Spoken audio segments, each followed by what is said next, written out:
Bienvenue sur le Portail des Secrets, la chaîne où l'on explore Rennes-le-Château, ses mystères, ses énigmes, la spiritualité et bien plus encore.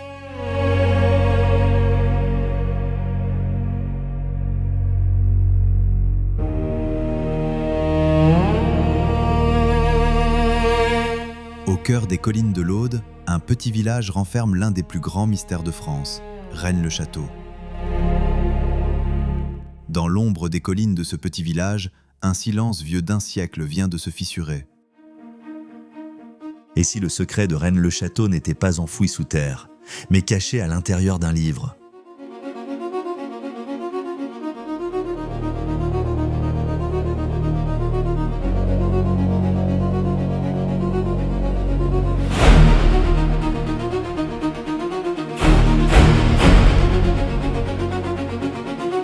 Et puis un jour, Franck Hélène perce le voile. Son décryptage révèle une structure secrète, un code qui, une fois compris, change tout. Depuis plus d'un siècle, ce texte énigmatique défie chercheurs et passionnés. Un langage codé, des cartes dissimulées, des références étranges. Ce n'est plus une simple légende, c'est un message caché, conçu pour ceux qui savent lire entre les lignes. Découvrez le code de Boudet et le véritable secret de Rennes-le-Château.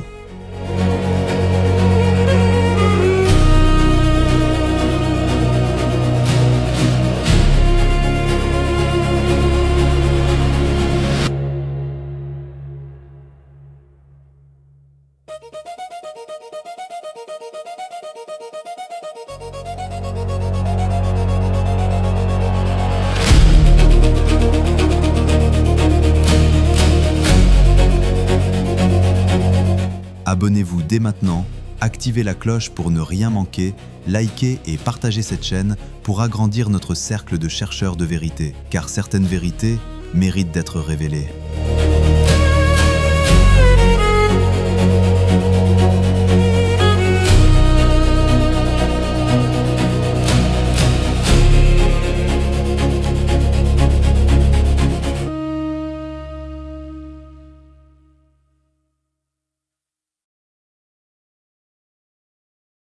Salut à tous, c'est Stéphane et bienvenue sur le Portail du Secret. Et voilà, donc on a passé les fêtes, puis on va attaquer une nouvelle année.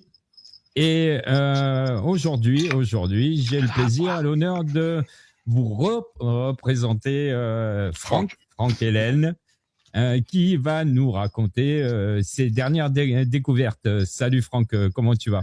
Salut Stéphane. Ça va, ça roule. Ouais, je suis en train de rouler des clopes. Je me suis pas encore complètement intoxiqué. Pas encore. Pour l'instant.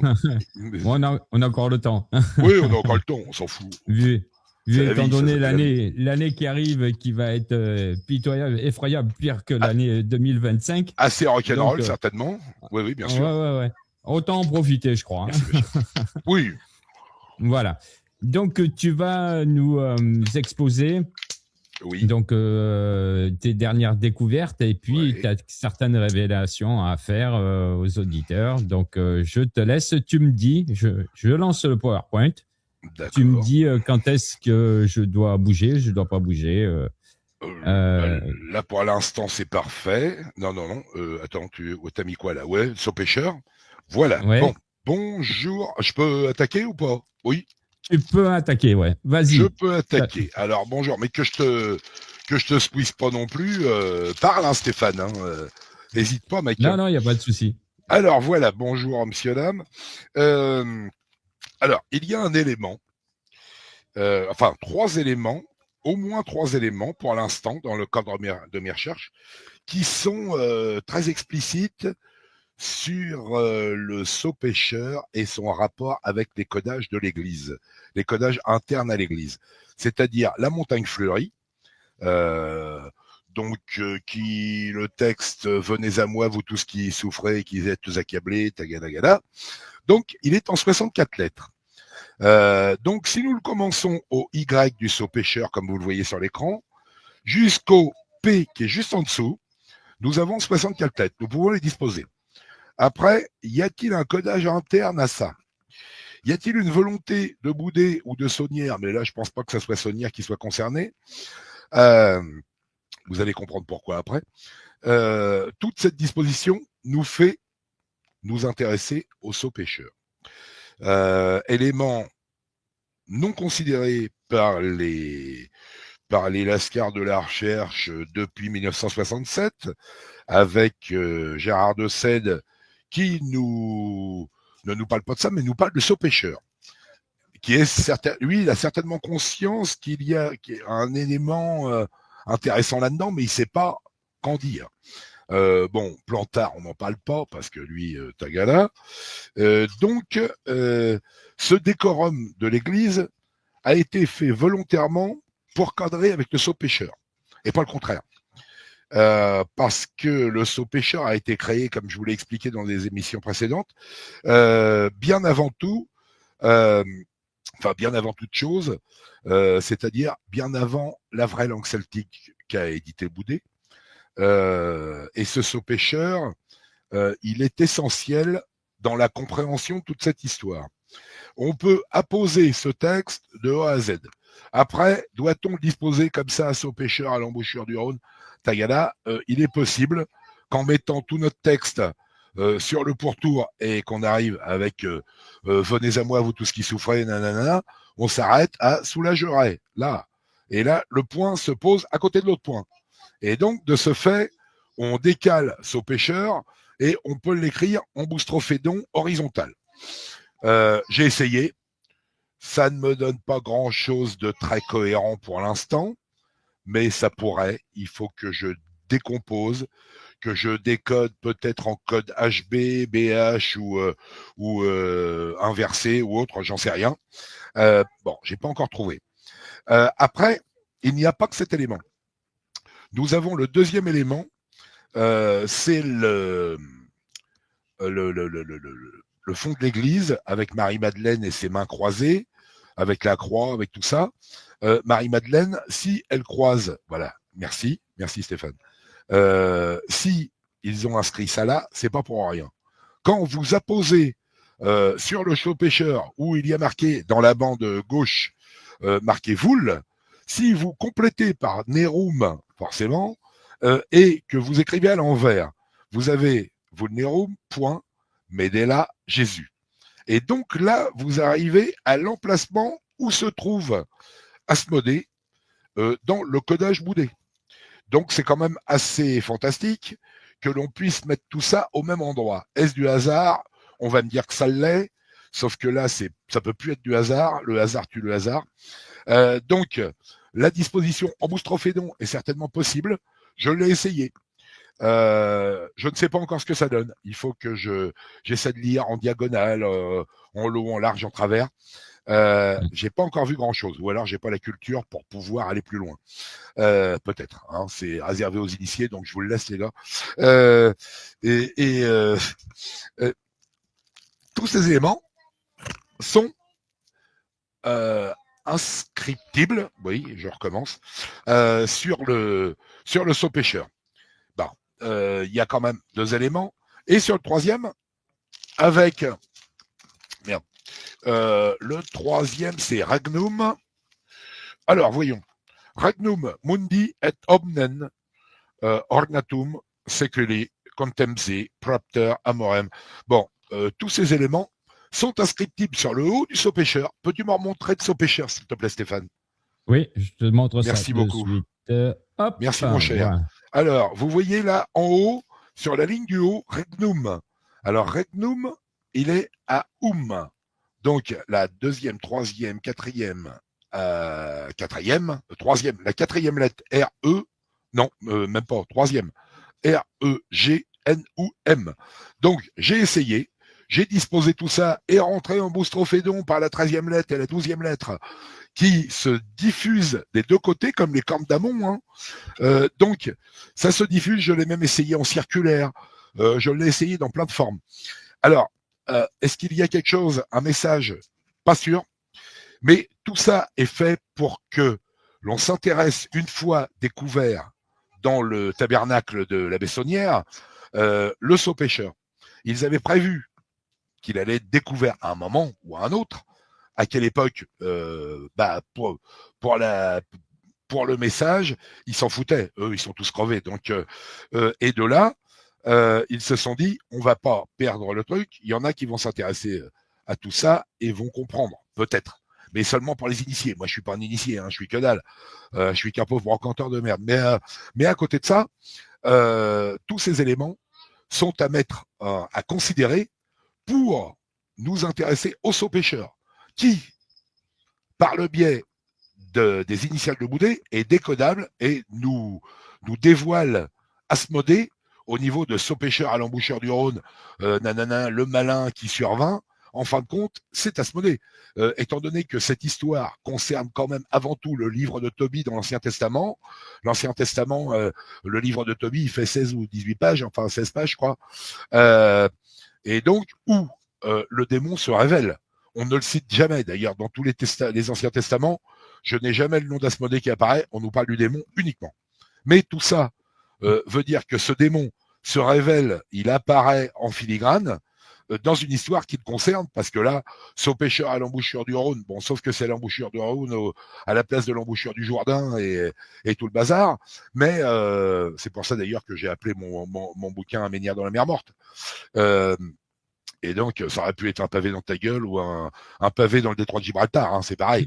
Mais bon, à part ça, tu vois, tous ces éléments, l'embouchure du Rhône et tout le bazar, concerne bien l'histoire, avec l'histoire du poisson, avec Asmodée qui fuit en fin de compte les viscères de poisson brûlés parce que ça le fait fuir. Bon voilà, il aime pas le poiscoille. Et tous ces éléments nous font nous intéresser aux sauts-pêcheurs avant tout. Et toute la vraie langue celtique est basée sur le saut-pêcheur et sur Asmodée, la vie d'Asmodée, Tubal-Caïn qui est son père. Tubal-Caïn qui est vénéré par les Francs-Macs, lui, il est en fin de compte là affilié aux arts nautiques. Alors, j'ai toujours pas compris pourquoi. Il y a sûrement une raison. Enfin, oui, la raison que j'ai trouvée, c'est quand j'ai disposé en Boustrophédon, j'avais Galion, mais là, ça nous parlait de Quatémoc et de tout le bazar, donc du pillage qui allait être apporté au Trésor de France à l'époque de François Ier par Fleury, un mec du coin. De Rouen, hein, dans le village d'où est endémique toute ma famille, depuis le 16e. Donc, tous ces éléments sont à prendre en compte et à nous faire comprendre qu'il faut s'intéresser aux sauts-pêcheurs pour avoir la diffusion et la compréhension de tout cet ouvrage. Sinon, on ne peut pas le comprendre. Alors, personne ne l'a considéré, il a toujours été déconsidéré, je ne comprends pas pourquoi d'ailleurs, parce qu'il est cité dans l'ordre de règne de Gérard de Sède, mais après, c'est complètement mis à l'index et on ne veut pas en entendre parler. Dommage. Voilà, je te laisse, Stéphane. Peut-être c'est voulu. Hein. Bah, évidemment. Ouais. Ça, c'est une évidence. Mais après, pour quelle raison veulent-ils étouffer complètement le fait que ça soit le trésor du Temple de Salomon? Parce que quand même, Boudet et son frère, notaire à Axa, sont, en fin de compte, composent le nom du démon de leurs deux noms, en codage. On ne peut le faire que par eux.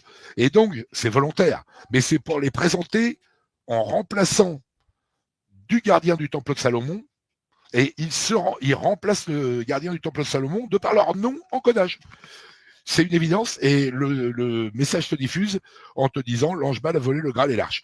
Donc on sait exactement de quoi ça retourne. Alors qu'on nous parle de tel trésor, 15 trésors, oui, mais très certainement le plus vénérable de tout ça est pas touchable par des curés. Je pense qu'ils étaient suffisamment respectueux, même Saunière qui avait l'air un peu déjanté, mais il n'a pas touché à ce trésor. Il a dû toucher à d'autres trésors, des trésors païens véritablement, c'est-à-dire qui tenaient plutôt au trésor de Delphes, pillant 279 par les Volques. Les Volques Tectosages, ouais. Volques Tectosages. D'ailleurs, bien ce que tu m'as expliqué l'autre fois. Génial pour les Raidon, mais je sais plus quoi, c'était super. J'ai regardé, j'ai cherché, t'avais raison. Hein. Oui, je sais plus pour les Raidon, je sais plus les Curiosolites. Les Curiosolites, oui, merci. Là, tu m'as aiguillé sur un truc bien. Et donc, tout ça est fait pour noyer le poiscoille. Là, c'est le cas de le dire. Hein, poisson sur le grill. Là, tu le fous 25 fois sur le machin. T'extrais la cellule et tu as le message. Donc, comme je l'explique depuis des années, personne veut m'écouter, on se fout de ma gueule, on me dit que c'est pas recevable, c'est machin. Sauf que là, j'ai des preuves évidentes, alors que des mecs t'étalent des preuves, ils vont avec les esprits, parler avec les esprits, avec l'autre Patricia Daré là qui parle aux esprits et tout le bordel, qui fait Victor Hugo et tout le machin. Bon, ça nous fait un peu rire. Ils parlent avec les Templiers, ils vont parler avec mes couilles aussi. Mais pardon, il y a un enfant. Mais à côté de ça, là, c'est du concret et personne ne veut l'écouter, ce concret, parce que le concret, il est là. Là, c'est du factuel. On peut le faire. Ils essaient les exercices que je leur propose. Moi, je le fais pour qu'ils voient et qu'ils extraient tout comme moi. Moi, j'en ai rien à foutre de ce trésor. De toute façon, il sera pas à nous. Donc là, je diffuse l'information, j'explique comment faire et comment aller sur le saut pêcheur pour faire ça. Et le saut pêcheur a été construit avant tout le reste, même avant la vraie langue celtique, parce qu'il a été obligé de s'en servir pour coder son livre. Et donc en 310 pages, je peux te dire qu'il y en a un. J'ai toujours, j'en ai trouvé, mais pas tant qu'il y en a, parce que il y en a beaucoup très certainement. Et il y a des explications que je n'ai, pour lesquelles j'ai pas encore la clé. Voilà. Oui, tout à fait. De toute manière, il y a beaucoup de choses dans cette affaire. Il y a, je le remarque de plus en plus. Il y a beaucoup de choses qui ont été biaisées volontairement pour t'amener sur d'autres pistes qui ne sont pas forcément les bonnes et de t'écouter.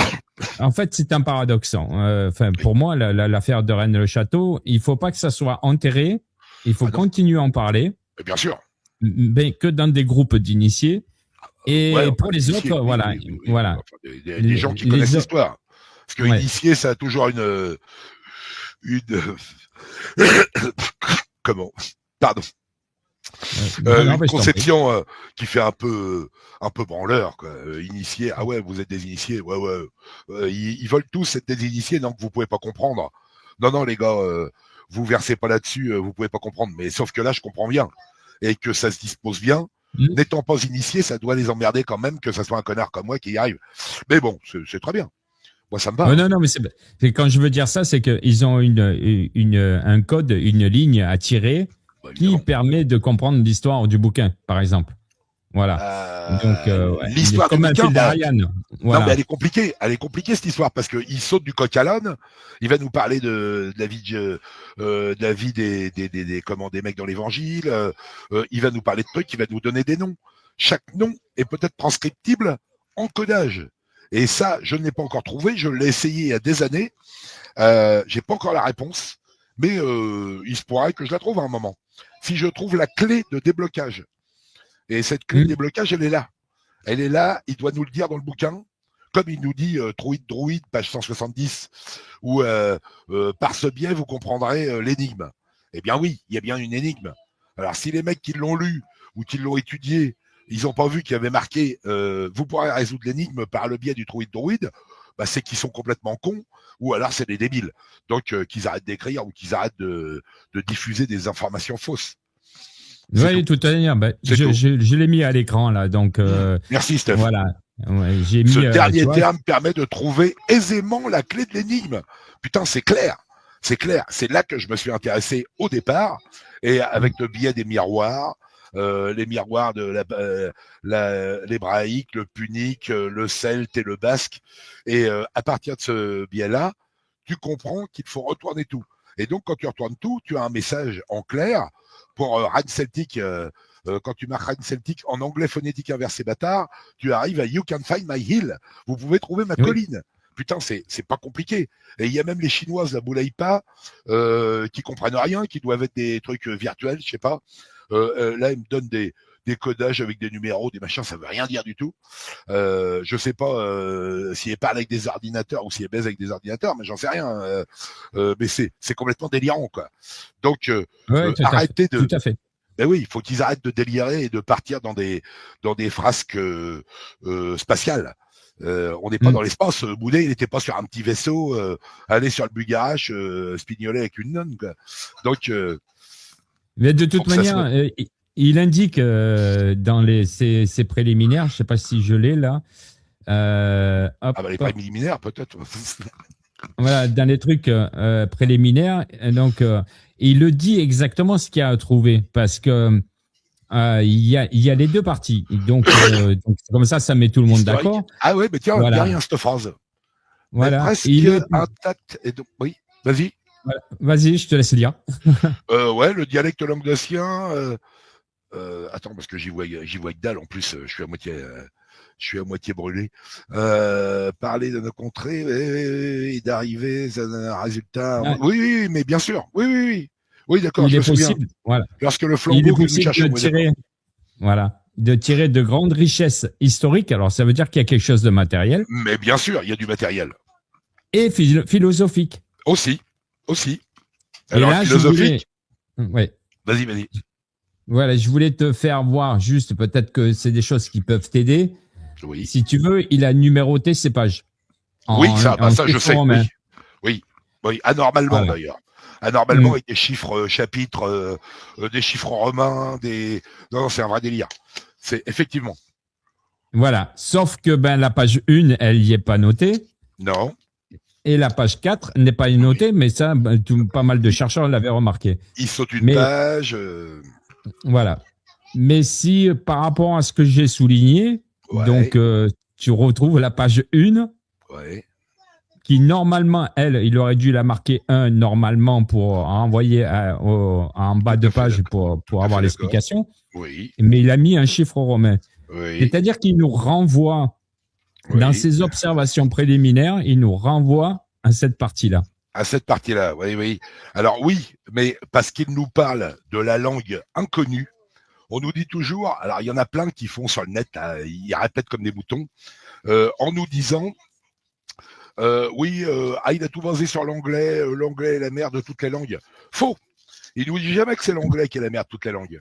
Mais en fin de compte, oui, ça l'est quand on considère le codage. Ce n'est pas, il nous parle d'une langue inconnue. Il nous parle d'une langue inconnue et pas de l'anglais. Sauf que ce mec-là, alors il y a Jean-Luc Robin qui dit, je croyais que je m'étais trompé, mais en fin de compte, non, il était prof d'anglais aussi. Et Jean-Luc Robin, c'était pas un guignol. Je pense qu'il a dit les choses, et c'est certainement là que je l'avais entendu, chez Carton en 2004 ou 2005, 2004 je crois. Et donc de ce fait, il nous parle d'une langue inconnue et pas de l'anglais. Et donc cette langue inconnue, il faut la trouver. Mais la trouver comment ? Eh bien par le biais de son codage HB. Et là, tu arrives en anglais phonétique inversé bâtard. C'est-à-dire que ça ressemble à de l'anglais. C'est un peu comme le Canada Dry. Ça ressemble, mais c'en est pas. C'est de l'anglais phonétique diffusé par Sadler en 1860. Mais cet anglais est compréhensible. Bisous, Jimmy. Salut, ma puce. Bisous. Salut, Suzanne. Bisous, ma chérie. Et prenez vos crêpes. Ah, bah, c'est bon. Excuse-moi, Stéphane. Bisous. À plus, merci Jimmy. Et donc, de ce fait, cet anglais phonétique, c'est-à-dire cette langue inconnue, eh bien, de l'anglais phonétique et de l'anglais phonétique bâtardisé, c'est pour ça que je l'appelle l'anglais phonétique inversé bâtard, parce qu'on ne peut le dire que dans un autre sens. Et donc, tout le monde a considéré, même le génial, comment il s'appelle, Fernand Scribard. Tu l'as lu, ça, Fernand Scribard, je t'en parlais l'autre fois. Fernand Scribard, il est fantastique. Il est génial, mais alors, putain, le mec, là, il est poussé à mort. On croit un peu Jean-Alain Cyprat, tu vois, mais en matière de code uniquement saut-pêcheur. Et Jean-Alain Cyprat, c'est surtout. Alors, Jean-Alain Cyprat, il est tellement cultivé, le mec, c'est un hiérophante, le mec. Et il te parle de tout, il va te décoder chaque mot. Enfin bon, c'est un enfer. Mais par contre, Fernand Scribard, lui, il nous parle du saut-pêcheur. Et le seul codage qu'il ne considère pas est le codage César. Pourquoi ? Parce que le codage César est un codage très simple. Oui. Mais la particularité de celui-là, Boudet, il l'avait prévu, très certainement, et il a créé son codage par le biais de ses initiales. Il a dû s'en rendre compte un jour en faisant, tiens, code César, tiens, ça correspond, et ça fait de l'anglais phonétique inversé bâtard. C'est très spécial. Et en fin de compte, personne ne peut voir que c'est de l'anglais phonétique parce que c'est de l'inversé Et c'est vraiment écrit, on croit à du gallois. Mon fils qui adore le gallois, ça ressemble à du gallois ou de l'anglo-saxon du 13e. Et donc, de ce fait, personne ne s'y était intéressé et s'est dit « Oh non, c'est un codage trop simple ». Alors, ils vont sur le Vigenère. Oui, le Vigenère, tu peux extraire plein de choses. Faut déjà bien le faire. Hein. C'est un merdier incommensurable avec la clé centrale. Enfin bon, c'est le bordel. Mais le César, il est d'une simplicité enfantine. Un gosse de 5 ans, il le ferait. D'ailleurs, si j'y suis arrivé, c'est qu'un gosse de 5 ans le ferait. Mais à côté de ça, la particularité, c'est justement que ce n'est pas lisible comme ça. Parce que you can find my hill, you can find my hill.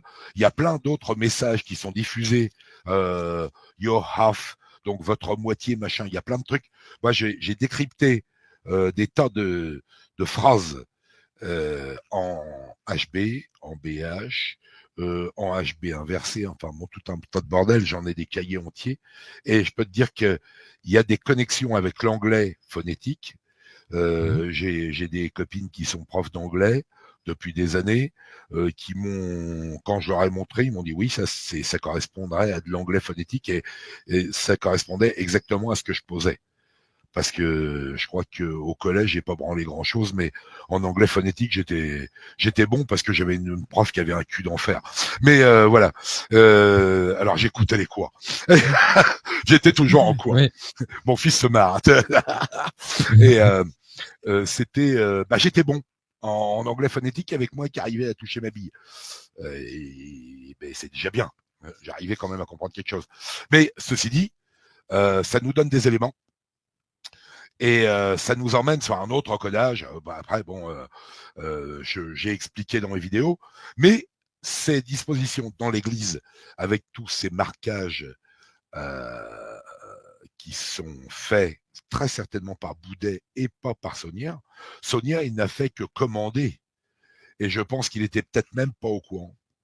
Et tout ça s'est disposé dans l'Église par le biais de Bonnes Choses, très certainement, Monseigneur de Bonnes Choses, et de Boudet forcément.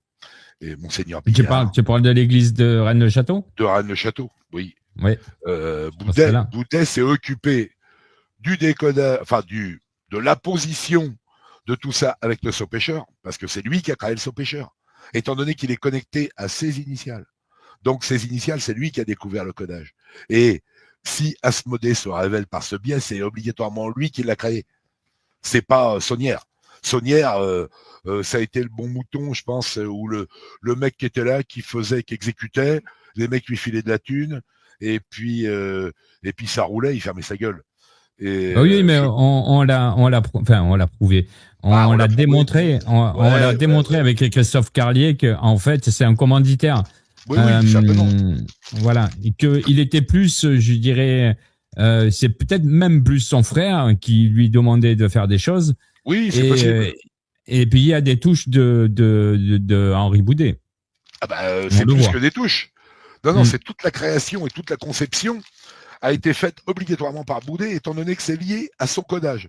Donc le saut-pêcheur a bien été créé par Boudet et confié à Saunière, très certainement, pour cacher dans son église, pour faire une corrélation entre eux. Parce que si ça avait été trouvé dans l'église de Rennes-les-Bains, penses-tu qu'on aurait mis en comparaison le texte de l'église de Rennes-les-Bains avec l'église de Rennes-le-Château? Il y en a sûrement qui l'auraient fait. Mais là, c'était dans l'église de Saunière. Donc, dans l'église de Saunière et dans le presbytère, il a planqué le saut-pêcheur sur les ordres de Boudet. Et Boudet, il a dit, maintenant, laisse faire. Et de ce fait, ça serait fait après leur mort. Eux, ils en ont rien à secouer. Ils sont morts. Hein. À part s'ils vont au ciel, enfin, ils vont où ils veulent, on n'a rien à branler. Ils montent sur le règne du Père Noël et ils vont aller se bagnoder en Islande, ou en Finlande. Non, mais voilà. Une fois, comme disait Monsieur Captier, il dit pour la postérité, certainement, mais c'est très certainement pas sur ce sujet-là, hein, mais les messages sont diffusés pour la postérité et pour ne pas que ça s'oublie. Et donc que le fait que ce trésor du Temple de Salomon est bien présent dans le sud de la France, il est bien dans le coin. Et il y a certainement pas d'autres, il y a certainement d'autres trésors des rois de Il y en a France, d'autres. mais le plus important est forcément celui-là. D'ailleurs, c'est peut-être pour ça que la France est la fille aînée de l'Église. Certainement, c'est possible. Oui. Après, qu'on nous parle du tombeau du Christ, moi je m'en fous, je suis pas croyant. Mais à côté de ça, le tombeau du Christ, et puis tout ça, quand j'ai fait ma vidéo sur le tombeau du Christ, il y a un codage dans le rouleur. Le rouleur, quand tu l'écris au singulier, tu as Rex ou Rex. Donc c'est le roi ou le roi. Et le rouleur, faut pas oublier quand même que c'est Boudet qui a dénommé ces endroits-là, le rouleur, les lampos, les machins. Il a créé tous ces noms, alors qu'ils n'existent pas dans la région. Tu prends la Carthagène, tu n'auras jamais le rouleur. Donc c'est bien pour une raison particulière qu'il a transformé tous ces noms. Et bien pour pouvoir les coder. Alors il y a un codage interne très certainement. Il y en a un pour le rouleur. Quand il nous parle du rouleur au lieu des 3 pierres, parce qu'il y a 3 pierres, ou enfin 2, 3, il y en a 3. Il y a un Attends, j'ai peut-être la diapo. Ouais.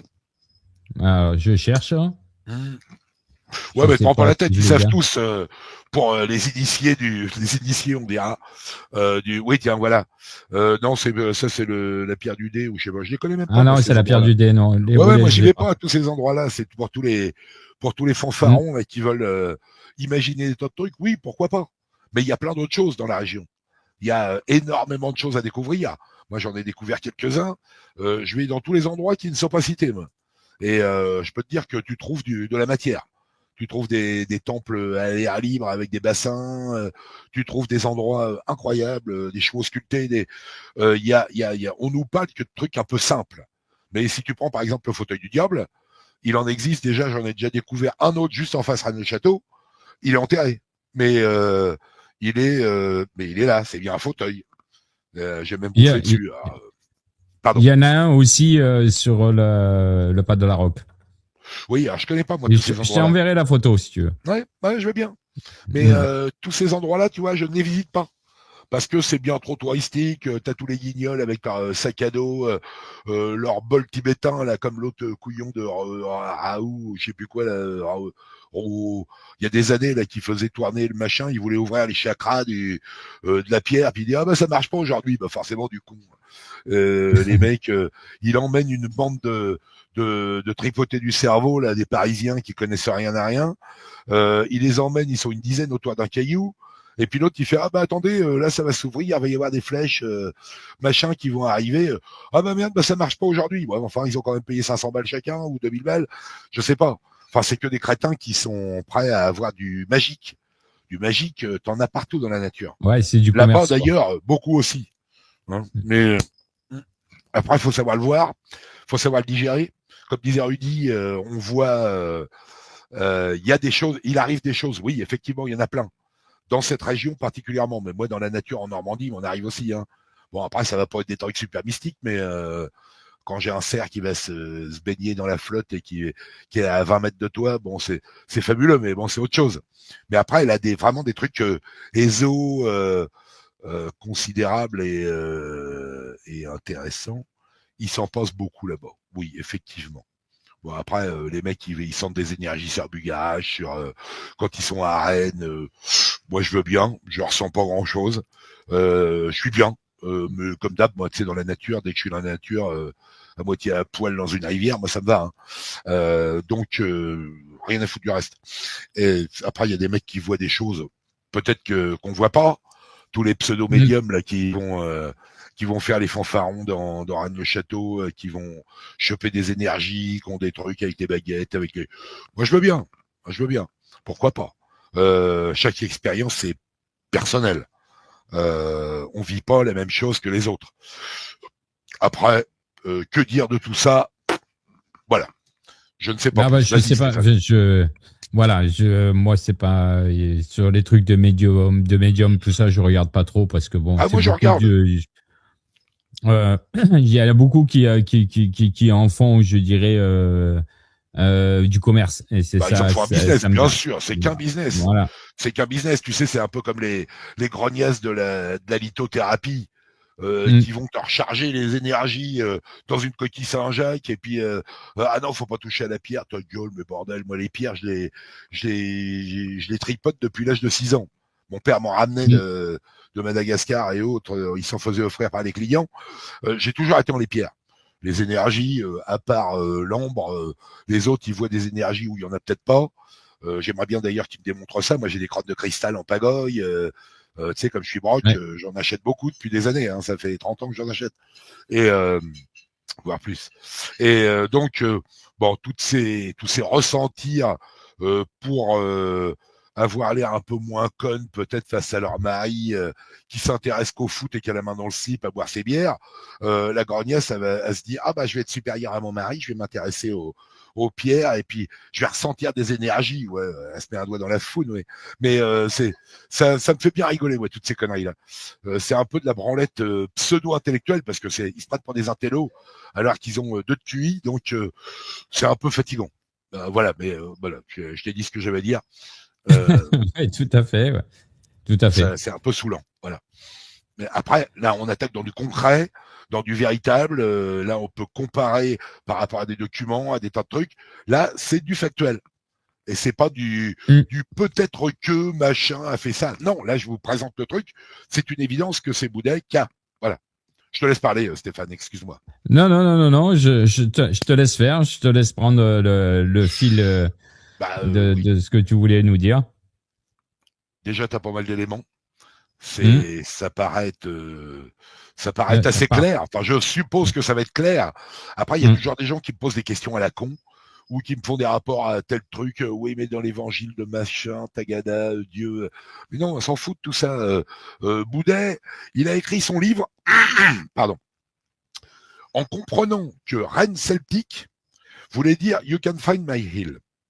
Et de ce fait, il s'est dit bon, bah, je vais faire un bouquin basé sur la langue celtique, parce qu'il a compris la connexion qui avait lieu avec ses initiales, qui, en anglais phonétique inversé bâtard, comme je te l'ai dit, tu regardes par exemple le mot source est cité souvent, mais ça veut dire Elohim. Alors pourquoi un curé nous parle d'Elohim? Oui, c'est dans la Bible, sauf que les Elohim, c'est quand même peut-être un peu des extraterrestres, ou des.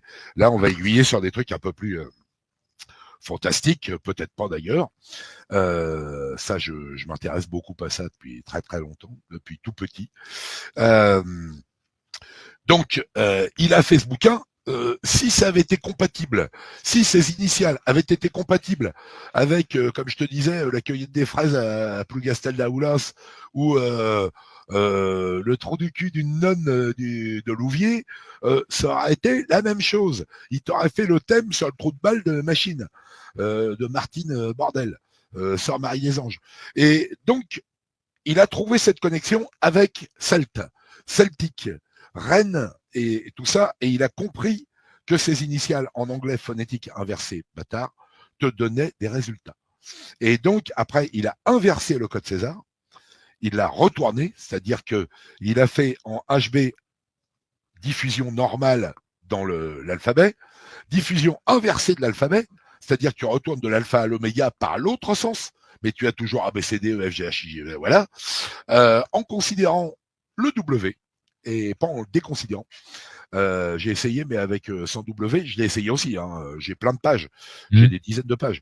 Et en retourné pour nous donner le nom d'Asmodée en BH, c'est-à-dire la lettre étalon, c'est le B et le H, et pas le H et le B.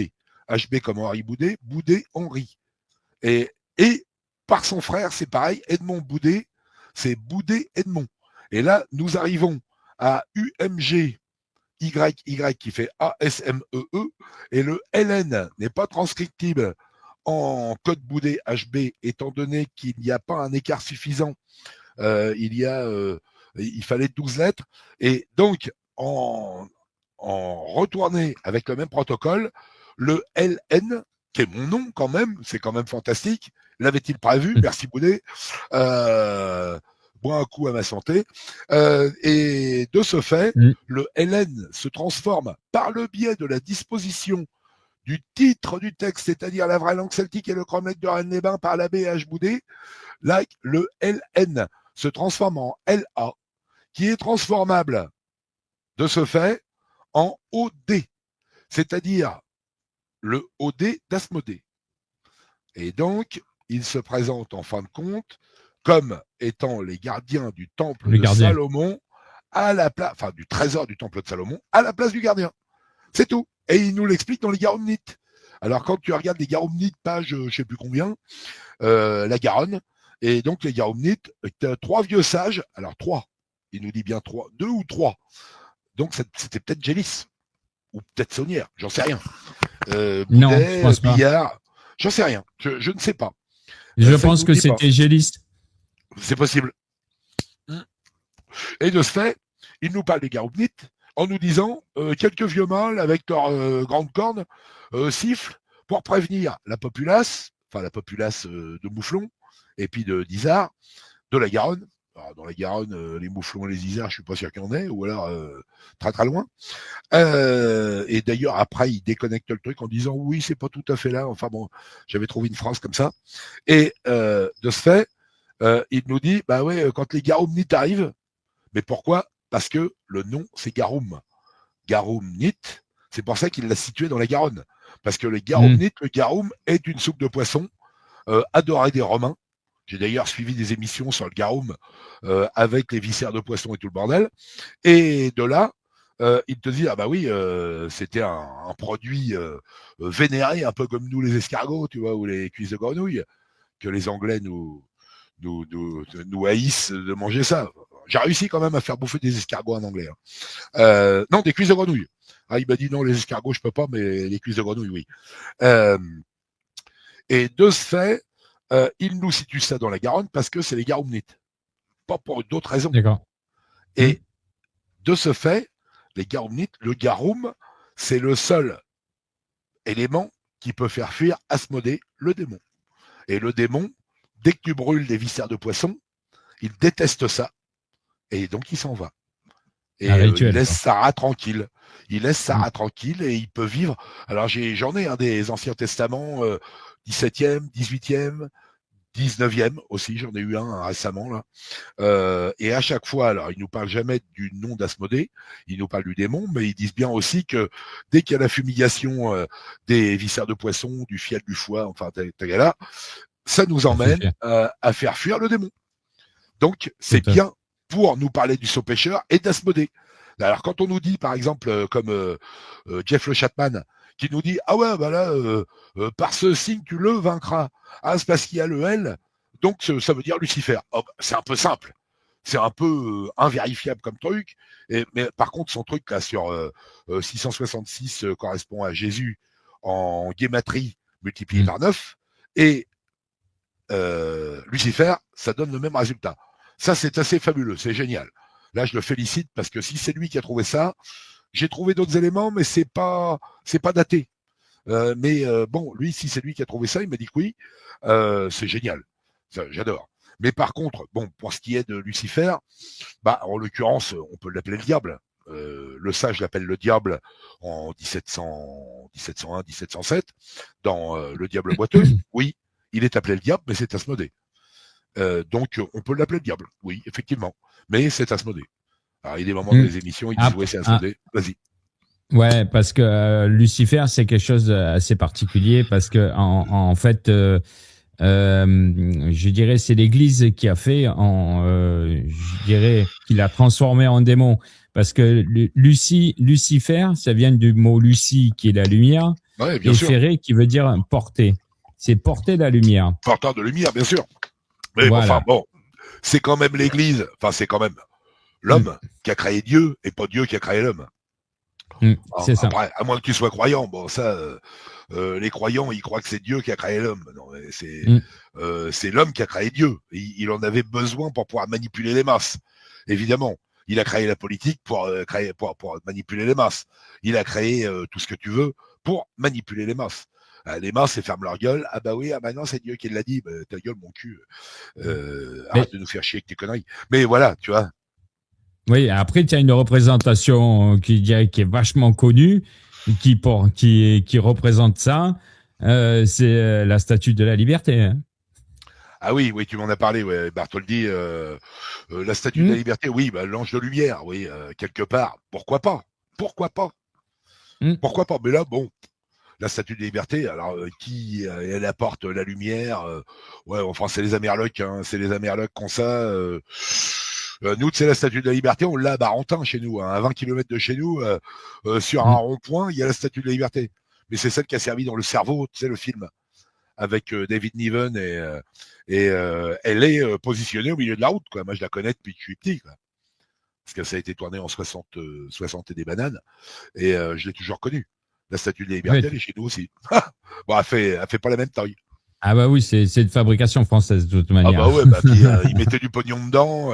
Dans le film, si tu connais Le Cerveau avec David Niven et Jean-Paul Belmondo, et tu retrouves Ouais, cette ouais. Statue de la Liberté qui est à Barentin, devant Ouais, le centre mais commercial. après, voilà, il y a toute une histoire là-bas derrière parce que bon, il faut connaître l'histoire de Bartholdi, qui Oui. était un franc-maçon, qui, je Ah, il dirais, était franc-mac, oui, bah, ce qui m'étonne pas. En même temps, tous les lettrés de l'époque étaient franc-mac, hein, mais voilà, et qui avait une adoration pour, comment il s'appelle,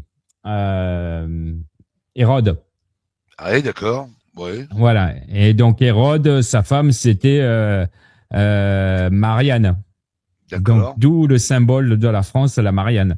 Donc, d'accord. Marianne, la Asmocéenne, qui l'a fait Ouais. tuer. Et quand on écoutait l'histoire, donc en Ouais. fait, c'est lui qui a fait le massacre des innocents.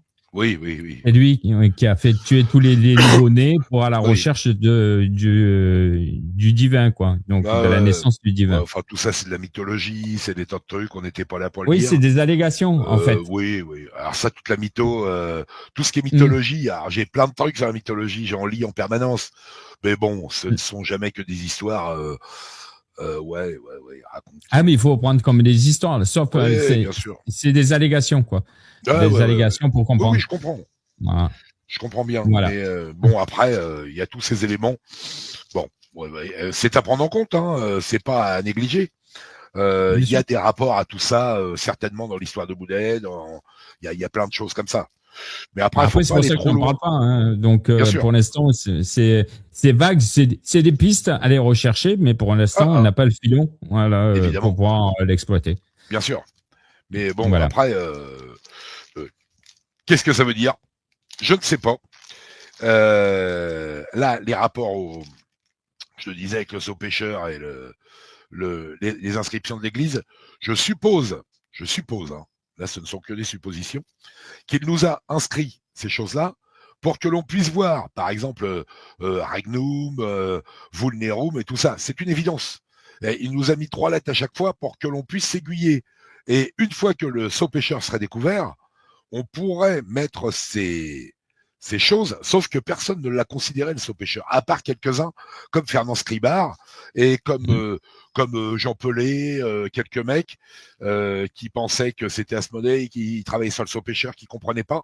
Oui, je suppose qu'il nous a installé ça pour que l'on ait une compréhension et que l'on s'attache au saut pêcheur qui est stipulé dans la vraie langue celtique, donc complètement hors jeu avec des plantards qui n'auraient même pas pu manipuler le truc parce que les originaux c'est pareil, la retranscription des Non, mais ils originaux, sont pas capables. Saucourt et tout ça, donc ces mecs-là n'ont rien à voir dans l'affaire. Alors ils ont certainement à voir dans plein d'autres choses, mais par rapport au saut pêcheur, ils n'ont pas pu intervenir.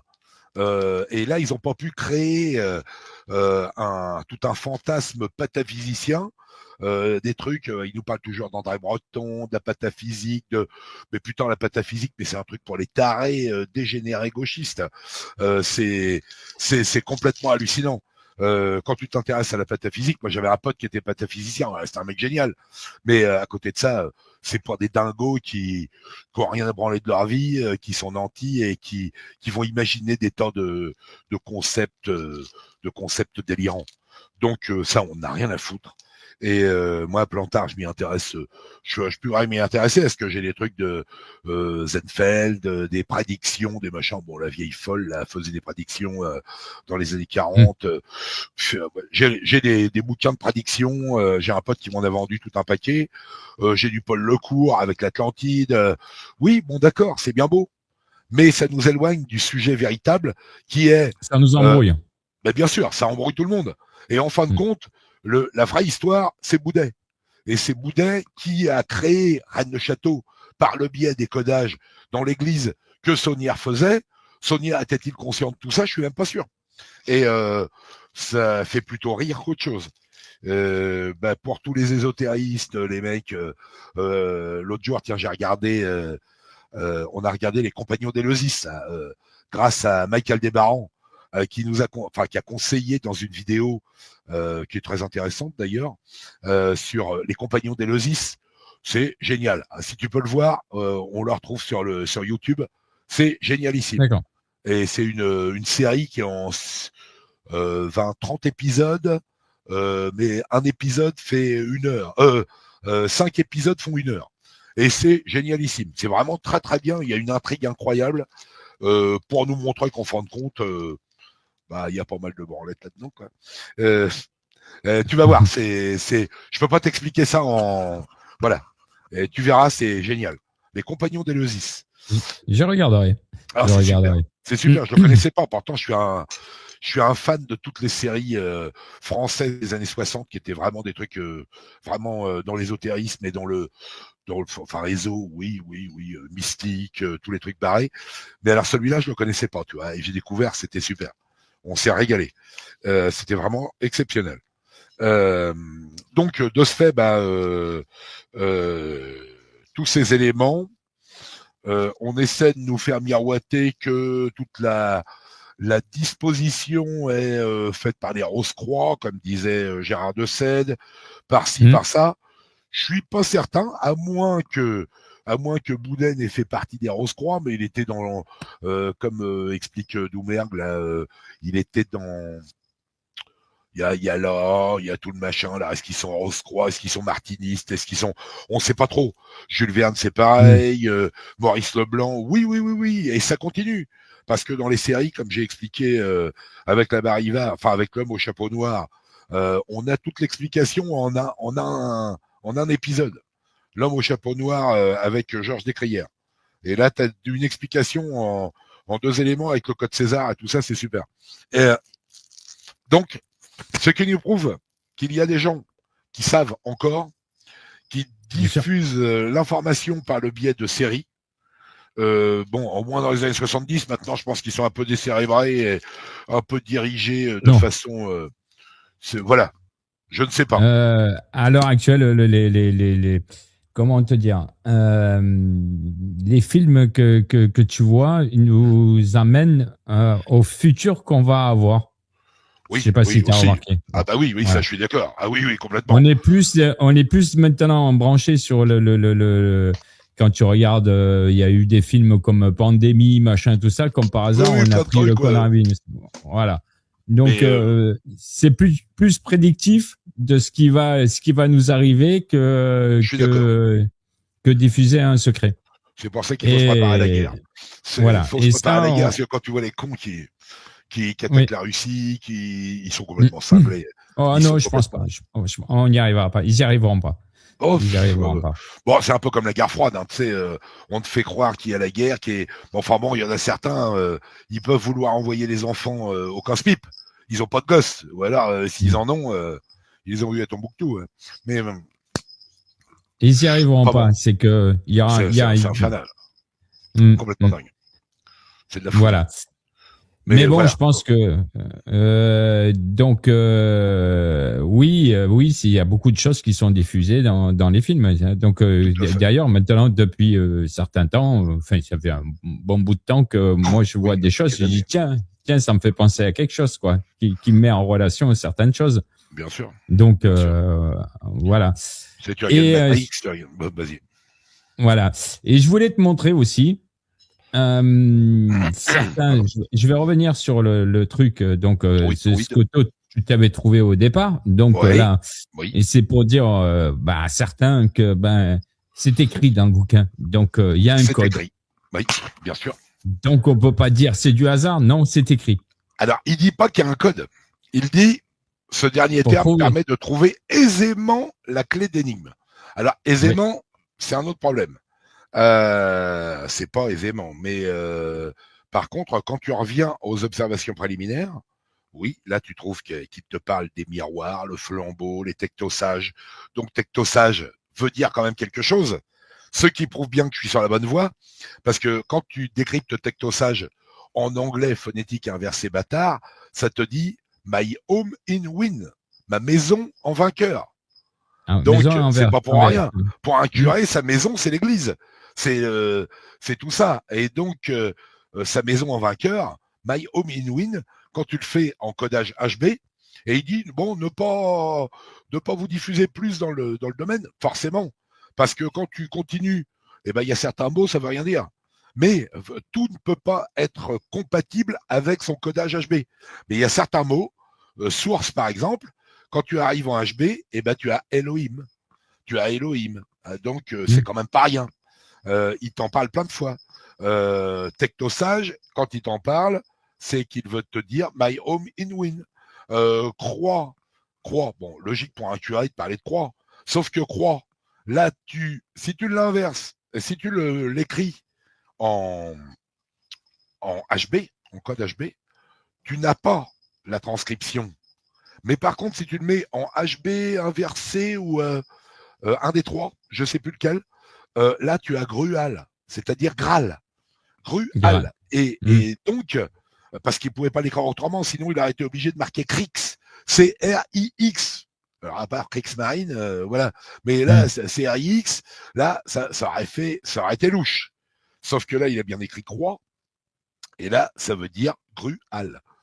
Dans la carte, Grual, my Ipula, my Oak will a, c'est pour ça qu'il nous a parlé de croix grecque. Parce que s'il avait parlé de croix latine, ça ne ferait plus le même résultat. Donc, il a tracé des croix grecques. Pourquoi ? Parce que ça veut dire my oak will a Graal. Et donc, mon chêne est le Graal. Voilà. Donc, oui, mais il le précise. Oui. Ouais. Et en plus de ça, alors, il nous parle de Odrunos, pour le chêne. Le chêne, machin. Et là, on le retrouve en codage, par le biais de croix grecques gravées. Donc, ça ne peut pas être du hasard. Tout ça, même si tout le monde crie, t'as les mecs à tous les vendus de la téloche, là, les guignolos qui te présentent toujours ah oui, l'histoire d'Anne le Château. On ne parle quasiment jamais, de Boudet. On va te parler de Saunière, de toute l'histoire, nanana, le curé, Tagada, tout le monde répète comme des perroquets, sans jamais s'intéresser à Boudet. Mais c'est Boudet la clé de tout. Et ça, ils veulent pas l'entendre, forcément. Ça voudrait dire que c'est pas eux les gardiens du temple de Salomon. Ça voudrait dire que c'est pas ou les francs-macs ou les. Pourtant, moi, j'ai plein de potes francs-macs et qui sont logiques dans leur tête. Mais ceux-là, je sais pas ce qu'ils nous racontent, mais ils veulent nous faire tourner en rond sur Rennes-le-Château. Mais en fin de compte, il y a Rennes-le-Château, oui, mais il y a Rennes-les-Bains, il y a tous les alentours. Il y a même Bugarache pour le fait des chapeaux. Mais après, on retrouve par exemple dans les vitraux de Bugarache, on a Toby petit avec l'ange. L'ange, c'est Raphaël. Oui, c'est Raphaël. Oui, c'est ça. Il est avec l'ange petit. Donc, je pense qu'il vient depuis les Pyrénées-Orientales qui sont de l'autre côté de Galamus. Donc l'ermitage de Galamus et tout le bordel et tout qui te fait venir. Et là, il arrive petit et il se dirige vers Rennes-le-Château. Parce que Rennes-le-Château, c'est à côté. Et donc, il commence sa progression et il vient d'où ? Du Raguès. Lui, Toby, vient du Raguès. Et c'est bien cité dans tous les évangiles que j'ai, il vient du Raguès. Et le Raguès se transforme en Razès pour l'occasion. Donc c'est quand même un peu étrange. Il y a quand même beaucoup d'éléments véritablement explicites sur des tas de trucs. Donc tous ces éléments sont vraiment à mettre en connexion les uns avec les autres. Et même Maurice Leblanc nous le dit dans Herlock ça arrive trop tard, où il nous parle de l'abbé Gélis. L'abbé Gélis, oui, merci. Et l'abbé Gélis, quand il est au château de Tiberville, de Tiberménil, pardon. Tiberville, c'est plus loin, Cyberménil, ouais. c'est à côté de Lisieux. Et Tiberménil, c'est à côté de Dieppe, c'est entre Dieppe, c'est entre l'endroit de Victor Hugo, donc Villequier, et Luneray. Donc, il y a le château de Tiberménil. Oui, effectivement, il existe bien. Je croyais que c'était un fantasme, mais non. Et il nous explique que comment a-t-il compris tout ça. Il dit, j'ai mis en connexion les documents et les livres. Et c'est pour ça que j'ai compris. Et il y a Alexandre Devanne, je crois que c'est dans cette aventure-là, c'est Alexandre Devanne qui s'appelle. Et lui il dit, moi j'ai compris. Et Gélis, il dit, moi aussi. Et il fait, j'ai mis en connexion les documents qu'il fallait. Alors que les autres. Ouais, parce que sinon on pouvait pas comprendre, ouais. Bien sûr. Pour De Sède, c'est pareil. De Sède, il met en connexion. Alors, le sait-il? Moi, je me pose la question, comment sait-il? Il y a un truc qui m'interpelle par rapport à De Sède. Comment sait-il à l'époque, parce qu'il ne le dit pas, que le sot pêcheur, qui est sorti et où il n'y a pas le nom d'Asmodée, est en connexion avec Asmodée qui est dans l'église? Et pourquoi l'appelle-t-il Asmodée? Alors qu'en 1988, dans les hypothèses de Gérard de Sède, après, il ne l'appelle plus jamais Asmodée, il l'appelle que le diable. J'aimerais bien comprendre, alors qu'il nous dit qu'il n'est pas franc-mac. Je pense qu'il l'est. Et il dit qu'il s'en dédouane d'ailleurs. J'avais trouvé un article vachement long où il disait non, je suis pas franc-maçon. Bon, on s'en fout qu'il soit franc-maçon. Lui qui s'est fait enterrer dans le drapeau du RSS en tant que franc-mac, je pense qu'il sera fait zigouiller par Staline. Il aurait réglé son compte. Donc toutes ces branlettes pseudo-intellectuelles ou tout ça, est-ce que je suis franc-maçon? Pourquoi faire? Pour diffuser quel truc? Vous voulez nous faire croire que vous avez des grands secrets? La preuve que vous les avez pas. C'est uniquement pour les initiés. Vous êtes des initiés. Prouvez-nous-le. Vous êtes alchimiste. Ils ont pas toutes les informations. J'ai l'impression. Pourtant, je connais des mecs super calés. Ouais. J'ai des potes qui sont très très calés, qui sont francs-mac. Ouais, ils ont des éléments et ils sont à la recherche. Moi, je peux te dire qu'ils sont toujours à la recherche. Bien sûr. C'est ces gens-là qu'il faut se méfier. Bon, et voilà. Tu sais, c'est un peu de la guignolerie. Quand ils ont des compétences, ils ont pu dire aux fentes, ils en ont peut-être quelques-uns, mais bon. Les mecs, c'est plutôt maintenant que de la copinerie, alors qu'avant, la vraie maçonnerie, ils avaient une volonté de diffuser l'information, c'était des mecs cultivés, c'était des mecs, alors que maintenant, c'est des branleurs. Le trois quarts, je connais des mecs très très bien, mais au milieu de tout ça, il y a tout un tas de charlots, comme les alchimistes, qui veulent faire ce que la nature a créé en 100 millions d'années. Ils voudraient le créer avec le rataneur de mes couilles. Faut qu'ils arrêtent un peu. Moi, je prends une casserole, je vais faire fondre du plomb, mais après, je vais peut-être pas faire grand-chose d'autre. Donc, c'est un peu de la guignolerie. Et c'est un peu, mais vous êtes pas initié, vous pouvez pas comprendre. Non, mais arrêtez les mecs. Faut arrêter de blouser tout le monde et de raconter de la merde, quoi. Donc, ils savent pas tout. Enfin, je suis convaincu que nous non plus. Puis on saura jamais tout, tant mieux. Sinon, on chercherait pas. Il y a des bases qui existent, mais je veux dire qu'ils sont toujours dans la recherche. C'est bien. Voilà. Et pour revenir sur Boudet, parce que moi, beaucoup l'ont mis de côté, et moi dans ma chaîne, je le mettrai pas de côté, Boudet, parce que j'aime bien. Voilà, c'est moi les gens qu'on n'en parle pas, on va en parler, parce que justement, c'est là qu'il y a à chercher, c'est là qu'il y a matière à chercher. Merci, c'est bien. C'est bien, parce que justement, c'est essentiel. Et donc là, c'est une découverte que Stéphane Le Tertre, dans les précédentes émissions, nous a fait remarquer, que sur le bouquin, là, la deuxième partie... J'ai vu. Voilà. Ça, c'est joli. Ça, je n'avais pas remarqué. Avec les croix, tous les bordels sur la tombe de Boudet aussi et tout ça, c'est ce mec-là.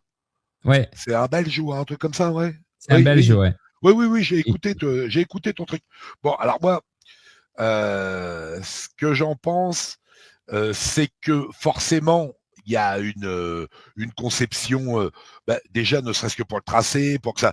Oui, on peut considérer ça éventuellement. Ouais. Comment? Ouais. J'ai dit, mis à part les tracés, là, ce que je voulais dire, c'est que, regarde, sur la page, là, Boudet a fait exprès de décaler la page 224 qui aurait dû être en face les petits points. Ouais, oui. Oui, Donc, ça d'accord. veut dire que la page de 224 doit se trouver au-dessus. Donc, il a une page 225. Et donc, il faut s'intéresser à la page 225. Ouais. Voilà. Bon. Parce que le 224 ne doit pas se trouver là. Donc, il a fait exprès. C'est le langage de Boudet, ça. Ouais. Alors, Il a fait exprès de le décaler. ça, c'est tout à fait possible. Je regarderai. Je regarderai ce que j'en Ouais. pense. Parce Ben, que ma parole n'est pas une parole la d'évangile. Hein. page voilà. La page 225, c'est là Ouais. où tu as qui te dit où il y a un 16 ou immense 18 km. cromlech Ouais, de ouais, 16 ou 18 km de pourtour. Ouais, un 600, un 618. Oui, oui. Alors après, on arrive au nombre d'heures, on arrive à machin. Mais là, c'est du calcul. Ça, Là, je laisse ça aux matheux. Je laisse ça aux matheux parce qu'il y a des mecs qui sont très très bons Stéphane. là-dedans. Oui, oui, bah Ouais. voilà. Puis Carlier, là, Christophe Carlier aussi, qui est vachement dans ces trucs-là, lui, La- puis plus les trucs philosophiques. Astrologie. Astrologie aussi. Puis philosophie. Mm. Bon, moi, c'est pas mon truc. C'est, Ouais. je m'y intéresse, hein, mais vaguement, je connais pas, je reste sur terre. Après, lui, il a l'air de bien connaître. Moi, c'est pas ma cam. Je suis plus dans le concret Voilà. terrain, on dira. Donc, faut avoir chacun ses spécialités. Tout à On fait. a chacun nos spécialités. C'est pour ça que je vous réunis tous. C'est bien, non, mais c'est bien, c'est bien, c'est bien, c'est super. Parce que on n'est pas considéré. Bon, il y en a certains, ça on s'en Ouais. fout d'être considéré. Moi, ce que je veux diffuser, c'est le message. Le message, j'en ai rien à branler d'être considéré ou pas ou quoi que ce soit. Euh, Après, moi, il y a Crouget et puis Pierre Rudy et comment Damien de la séance de minuit qui m'ont Oui. considéré. Il y a même comment Antoine Gigal. Bon, après, on en pense ce qu'on veut, toutes leurs histoires de tous. Je suis Moi, dans le même cas. Je et te bien sûr, rassure, je non, suis on dans le s'en même fout. cas. On s'en fout. On n'a rien à foutre. On diffuse notre truc, on fait notre truc. Bien sûr. Contacte surtout Thierry Garnier parce que lui, je peux te dire qu'il a une collection de trucs à te Ça va. diffuser et à t'expliquer parce que il est dans l'affaire depuis très longtemps, comparativement à moi qui suis depuis 2010, tu vois. Avant, je connaissais très très vaguement l'histoire, mais j'en avais strictement rien à foutre. Ça m'intéressait pas. C'était une histoire de curé pour moi. Mais je me trompais. Je me trompais et maintenant c'est l'histoire qui me grignote la tête et qui est géniale. Moi je m'éclate, c'est génial, c'est excellent comme recherche et c'est ça qui est passionnant. J'ai lancé le contact déjà. Oui, c'est bien, c'est bien. Parce que tu vois, Thierry Garnier, là attention, il développe du lourd et puis il a fait des productions avec le Mercure de Gaillon. Je peux te dire qu'il n'a pas écrit de la merde. Il te fait l'énoncé la liste exhaustive. Il dit même qu'elle n'est pas exhaustive. Parce qu'on dit toujours oui, Saunière, il avait des milliers de bouquins. Non, et il en avait moins que moi. Et puis moins que beaucoup d'amateurs du sujet. Après, c'est les sujets qu'il faut voir, qu'il lisait. Et j'en ai vu quelques-uns. Est-ce que c'est les bons qui sont dans le truc? Il a dû s'en faire piquer plein. Enfin bon, voilà. Mais à côté de ça, il fait la liste des bouquins en possession de Saunière. C'est quand même assez intéressant. Il y a des trucs plutôt bien. Et ça, c'est Thierry Garnier qui l'a fait. La descendance et l'ascendance de Béra, pareil. Et de gens dont on ne parle pas, parce que Béra, il est d'une importance capitale. Je pense que le savoir est monté en Normandie par le biais de Béra, en 820. Et il est resté jusqu'en 844. Mais Béra, le comte de Barcelone et du Razès, lui avait le savoir de ses ancêtres visigoths qui s'était occupé de ce trésor. Je pense que c'est lui qui l'a diffusé. Et après, Nicolas Poussin, qui était plus en Normandie, qui était auprès du pape et tout ça, il y a une histoire aussi avec Monseigneur d'Alette, Monseigneur Pavillon et tout, c'est génial. Parce que Monseigneur Pavillon, il a soumis tous les branleurs de barons et tout le bazar du Razès. Et il leur faisait faire et il était tellement strict il avait le droit, et il y a eu des plaintes, j'ai des trucs avec des procès et tout, un bouquin 18e, hein, donc où ils expliquent avec des procès, c'est passionnant. Et il punit carrément les mecs d'Opoul, de Limoux, de Carcassonne, enfin bon, il est fou à genoux devant l'église en liquette, à faire la quête pendant 6 mois, et vous fermez vos gueules avec une bougie, et vous avez abusé des petites bolettes du coin, vous avez foiré la petite minette qui a des gosses et vous voulez pas les reconnaître. Enfin, les mecs, ils se tapaient tout ce qu'ils voulaient, et sous prétexte qu'ils étaient les grands chefs du coin, bah, tout le monde fermait sa gueule. Et il y a eu des tas d'histoires. Oh, tu verras, c'est fantastique. C'est génial. Et ça s'appelle ah merde, comment c'est le rituel d'Alette. Je t'en ai parlé l'autre fois et c'est super. Oui, J'ai on en a continué parlé le la truc, première c'est émission. fantastique. Fantastique. C'est vraiment génial. Donc voilà. Mais tout ça est Donc lié. voilà. Bon, et pour continuer, donc après il parle de Drune Méton. Drune Méton, ouais. Voilà, Drune Méton, ça veut dire ça signifie druide qui vient des druides, et Ouais. Néméton, c'est sanctuaire sacré. Oui, mais peut-être aussi Drune, il nous rappelle quand même que Odrunos veut dire le chêne. Il y a une histoire Le avec chêne. un chêne. Et Oui, la oui, c'est le chêne. Drune, je pense, mais j'en sais rien de plus. Je n'en sais rien de plus. Et donc voilà, c'est de toute manière, je vais passer sur certains trucs. C'est Bon, Arcana ça, qu'on on l'avait parle. vu. C'est Arcana qu'on parle du Drune Méton et Rudy aussi. Mais alors, je ne sais pas.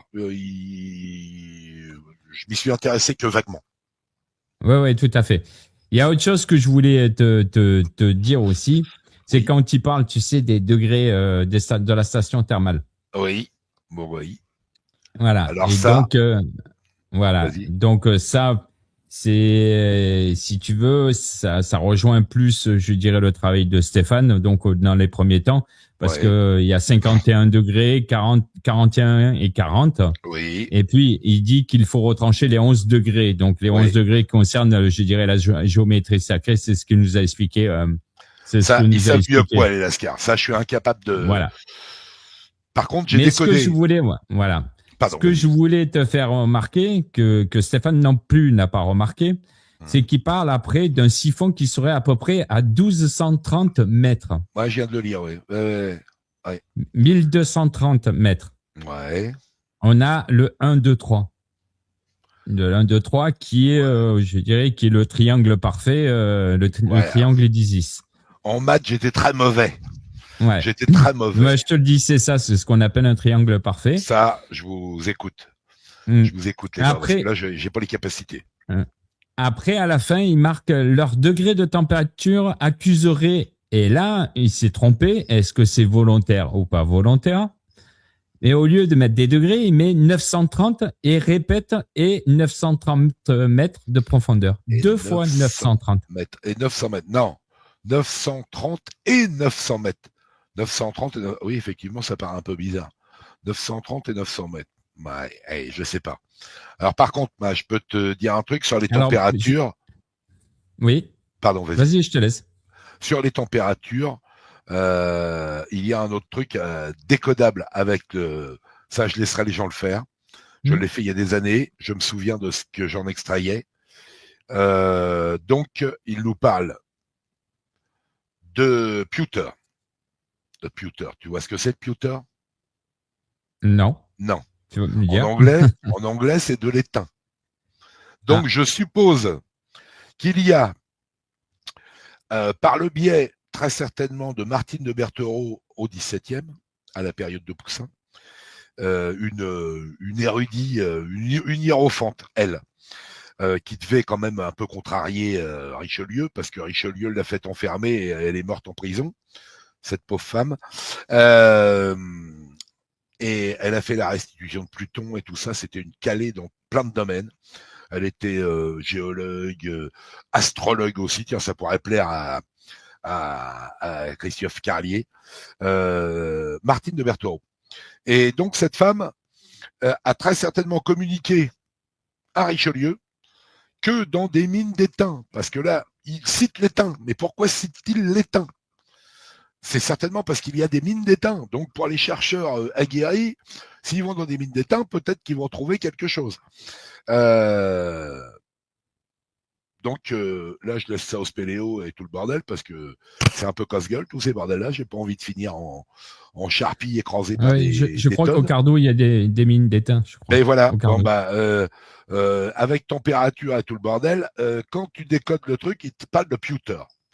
Mm. Alors est-ce que ça ressort de façon hasardeuse ou est-ce que ça ressort de façon sensée par Boudet? Peut-être, j'en sais rien. J'en sais rien, moi j'irai pas voir, j'irai pas me faire chier dans ces trucs-là. Euh, J'aurais pu y laisser ma peau. Ouais, non, j'évite ce genre de conneries Tout à fait. où il faut descendre avec des machins, t'as des grimpeurs, t'as des tas de trucs. Je laisse ça, tiens, Jean-Michel Pousse, lui, il va y aller parce que lui, c'est un couillu dans le domaine. Il va faire de la spéléo, il va faire des trucs, puis je pense qu'il est. Ouais, il peut être totalement aguerri à ce truc-là. Mais bon, après, faut voir. Faut voir. Est-ce que c'est une réalité? Est-ce que c'est une fiction? J'en sais rien. J'en sais rien. Peut-être que ça ressort de façon hasardeuse, mais c'est pas sûr. Par le biais du codage de Boudet. S'il l'a écrit, peut-être que. On sait jamais. Mm. Et Voilà. voilà. Mm. Et ben là, je laisse aux experts. De toute manière, j'en ai pas parlé encore à Stéphane Le Tertre, mais ce fameux 930, il y a une erreur. Et Ouais. 900 mètres, est-ce Effectivement, qu'il faut c'est pas bizarre. les ouais. Donc il y a un truc à chercher. 930 et 900 mètres, pourquoi? Ouais, effectivement, j'avais jamais vu ça. Bon, la gasse au sanglier, là, je l'ai Ouais, tu expliqué. connais bien. Voilà. Ça, tu vois ce que Ouais. c'est. Bon, Ouais, avec ouais. Isis, tu l'as vu dans mon bouquin? Avec Isis, tu l'as mon bouquin? Non, je l'ai pas ton bouquin. Ah, tu l'as Je l'ai pas? pas Bah pris. merde. Non. Faudrait que je te l'envoie. Tu me laisseras les coordonnées et je te l'enverrai. Et au moins que tu saches que tu connaisses un peu le bétail. Et la gasse au sanglier, la disposition en boustrophédon, à partir d'une apposition par 2 lettres compatible avec le saut pêcheur, quand tu le disposes, c'est pas pour rien qu'il a mis le G. Parce que ça te compose le mot Graal. Et au centre, tu as un V qui se dispose en disposition boustrophédon. Tu pourras l'essayer sur une grille et tu verras que tu auras le résultat. Ça te marque Isis de chaque côté.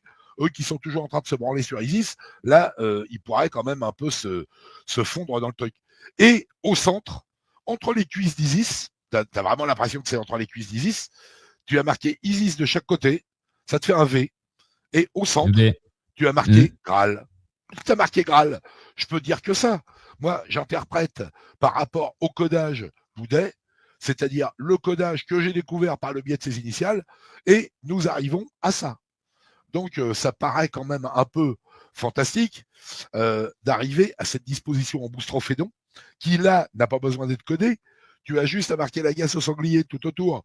Tagala sur à partir d'une connexion avec je sais plus si c'est le GH ou un truc dans le genre. Je sais plus, je l'ai marqué dans mon bouquin. Et donc, à partir de ce départ, tu arrives à Isis de chaque côté et Graal au centre. Comme si elle avait le Graal entre les cuisses. Donc, ça veut peut-être dire aussi que Isis, enfin, ou je sais pas qui, là, en mythologie, c'est que de la mythologie. Mais le Graal, c'est peut-être la descendance christique des Mérovingiens, j'en sais rien. Moi, je ne dis que ce que je vois. Après, que ça soit le fils du facteur ou de ma grand-mère, c'est pareil. J'en ai rien à secouer. Mais, tu vois, il y a toute une... Il y a des raisons. Et puis ceux qu'on transformé, enfin qu'on retapé, par exemple, comme Goudonnet, qui a retapé le truc en éliminant toutes les fautes, ce qui est marrant, c'est qu'il n'a pas éliminé Gasse au sanglier. C'est rigolo. Ouais. C'est une faute volontaire, mais là, ouvertement volontaire, ouais. Et visible. Et par contre, il sait pas pourquoi. Lui, il dit ah ben la Gasse c'est la pie dans le sud. Ben faut qu'il arrête d'être con aussi. Lui, faut qu'il prenne le truc et qu'il essaie le boustrophédon. Et alors qu'il avait bossé comme un dieu sur Pégase, numéro 17, je crois, où il avait fait toute une étude du saut pêcheur. C'était super intéressant. Je l'ai. Je le relis par moment parce que c'était bien. Mais il n'est pas allé jusqu'au bout. Et il n'a pas pu comprendre s'il n'avait pas les éléments du HB. Donc, il pouvait toujours mettre ça dans tous les sens. Il ne pouvait pas le comprendre. Il fallait qu'il utilise le HB, donc qui m'a nié et qui m'a dit ah ouais, ah bah de toute façon la vérité vous allez la trouver dans la. Il m'a envoyé le bouquin. Bon, ça a été sympa. Moi, j'ai envoyé le bien. Il m'a envoyé le bouquin, puis il m'a marqué ah bah la vérité. J'ai un petit encart au début pour vous, Monsieur Hélène. Bon courage. Puis il se fout de ma gueule. Mais c'est ce qui m'a permis de continuer. Et je croyais, tu vois, que j'allais être reçu, qu'il allait me dire ouais, ah bah ouais, non, c'est bien, on pourra. Non, il s'est foutu de ma gueule. Et il s'est foutu de ma gueule ouvertement en disant ah ouais, mais non, je peux pas recevoir votre truc. Bah forcément, je foutais les pieds dans la plate-bande, quoi. Et si tu commences à avoir les pieds dans la merde, ils aiment pas. Et après j'ai continué. Et c'est ce qui m'a encouragé d'ailleurs. Je leur remercie, merci Monsieur Goudonnet. C'est cool. Donc voilà. T'as pas mal d'éléments qui t'expliquent et tu nous laisseras mon fils les coordonnées, je t'enverrai mon bouquin. Ben, c'est très gentil à toi. Comme ça, tu Merci pourras à voir toi. un peu les délires internes, hein, les délires internes. Ah, tu vas voir, c'est rock'n'roll. Il n'y a aucun protocole n'est respecté. C'est très très bien. Voilà. C'est des protocoles à la Franck, quoi. Et donc Stéphane m'a dit hors vidéo, Ouais. en voix off, que la GAS chez eux, enfin en Belgique, je ne sais pas si ça se dit chez nous, la GAS c'est ce qui permet, c'est le support qui permet de porter les seins ou les reliques. Ah, peut-être, c'est possible. Non, c'est une chasse. Logiquement, c'est une chasse. Mais peut-être que en Belgique, ils appellent ça la GAS. Hein. Peut-être. Mais ça serait bien une chasse. Les objets religieux. Moi, je restaure tout le temps. Tu vois, là, j'ai même des objets, tu vois, que je retape. Tu vois, là, j'ai refait un évêque ou c'est Saint-Éloi ou je sais pas qui. J'ai demandé à des potes, personne n'a été capable de m'éclairer. Mais tu vois, je refais les trucs. Il était cassé en 8 morceaux. Hein. Il commence à avoir une gueule. Mais tu vois, moi, les objets religieux, j'adore. Alors que je suis pas croyant pour 2 ronds, quoi. Mais je les collectionne. J'ai plein de trucs à la con, des beaux objets comme ça qui sont sympas. Puis je les répare, je les achète pétés. C'est mon boulot, donc. Mais voilà. Alors la gasse, je pense que là, c'est une chasse. C'est peut-être une chasse, tu sais, comme les pixides. Tu vois la pixide, les petites pixides 13e chanlevées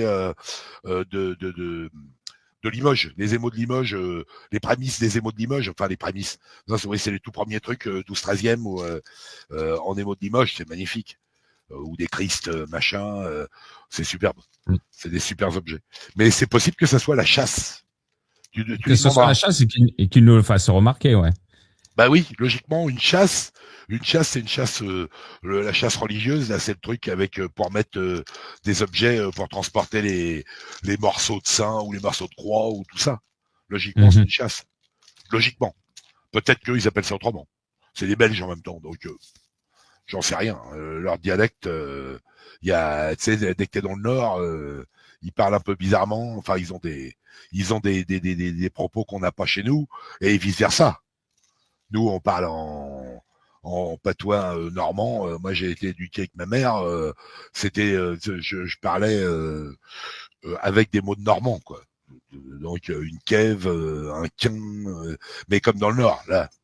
Donc, peut y avoir des trucs comme ça aussi. Je ne sais pas. Voilà. Alors ensuite, là, c'est plus le domaine de Stéphane. Donc, il nous parle, qui est attaché, l'expression qui est attachée au dolmen, qui est la table de distribution.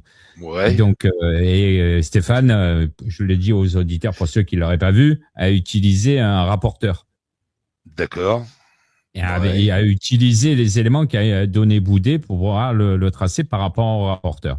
Ouais. Donc, une table de pierre, quoi. Mais là, la table de distribution, c'est peut-être la table des pains de distribution, là, ou des pains d'oblation, je sais plus comment ils appellent ça. Les pains de, oui, je sais plus le nom. C'est ça. Bon, ça peut être en rapport avec ça. Oui, c'est par rapport à ça. C'est les peines de distribution, je crois que ça s'appelle, ouais. Ouais. Possible. Il est possible. Voilà. Et il nous a fait remarquer que, d'après ce qu'il a fait Rocher, voilà. Cassaigne, son étymologie, ça veut dire chêne. Donc, ah ouais. Ah, intéressant. Ah ouais, d'accord. Un chêne. Ouais. Cassaigne, bah, c'est le patelin, qui est voilà. en face Coussessa. C'est juste à côté quelques kilomètres derrière de Custosa. Custosa, ouais. Alors, par contre, ce qui est intéressant, entre Custosa et Cassaigne, il y a des tas de petites cahutes en pierre. Oui, Tu y es déjà c'est ce que allé. j'avais parlé des capitales, mais elles sont juste avant. Bon, Elles sont les pas du côté capitales. de Alors, Cassaigne. Ouais. ah si. Mais tu regardes, elles sont toutes détruites. Il y en a tout le long jusqu'à Cassaigne. Elles sont Ah, toutes, il y a d'accord. des tas de pierres.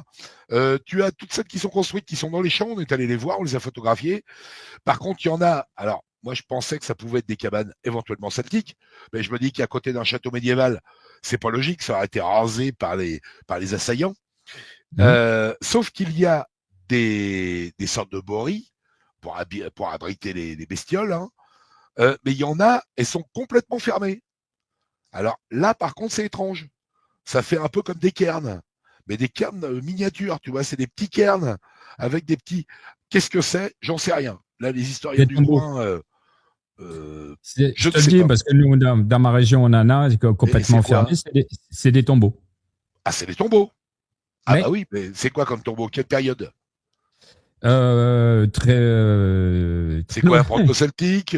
Proto-celtique? C'est quoi? Proto-celtique, oui. Oui, oui. Ouais, d'accord. Bon, bah pourquoi pas. Mhm. Moi, c'est ce que je supposais. Et Oh, tu vas, j'en connais plein là, dans ma région. bah, tu montes par Custosa, tu grimpes dans le Mhm. village, tu traverses le village.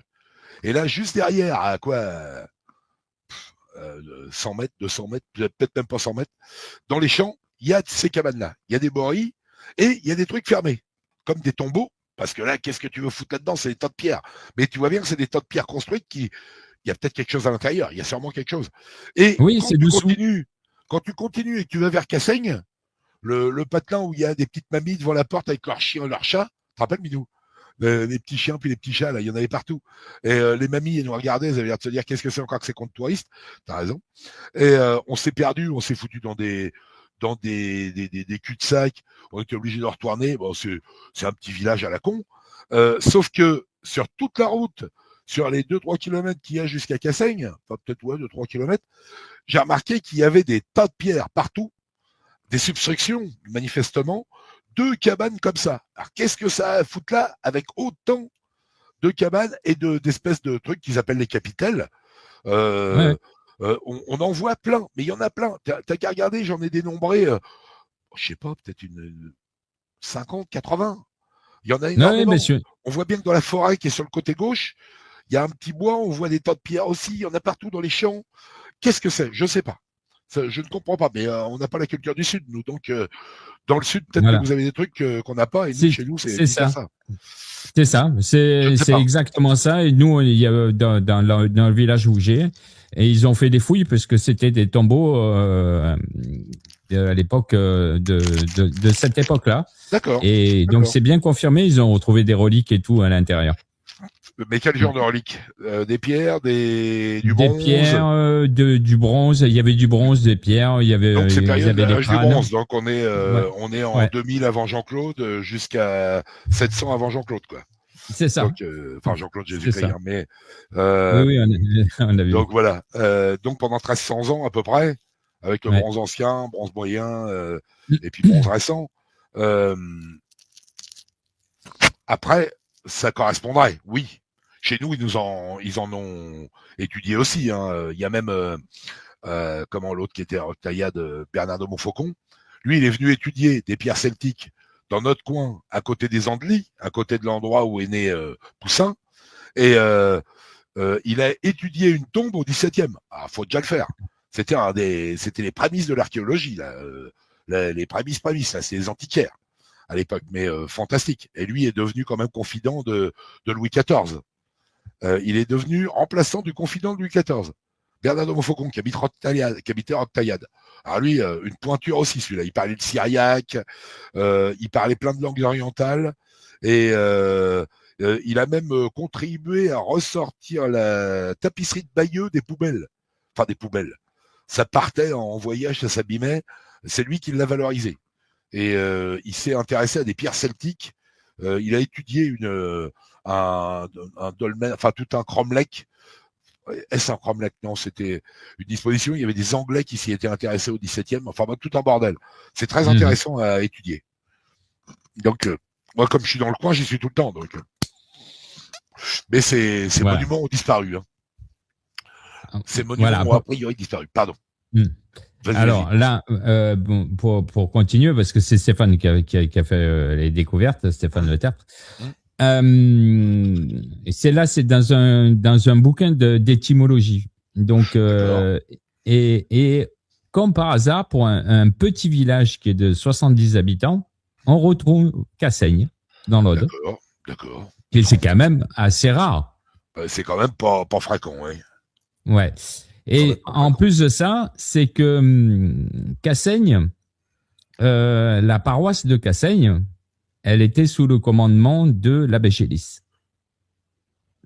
Ah oui, bah logique, oui. En même temps, il est juste à côté, hein. Il y a 2 bornes, hein. Il y a 2 bornes, ce qui semble un peu logique. Mais en même temps, leur supérieur, c'était Billard.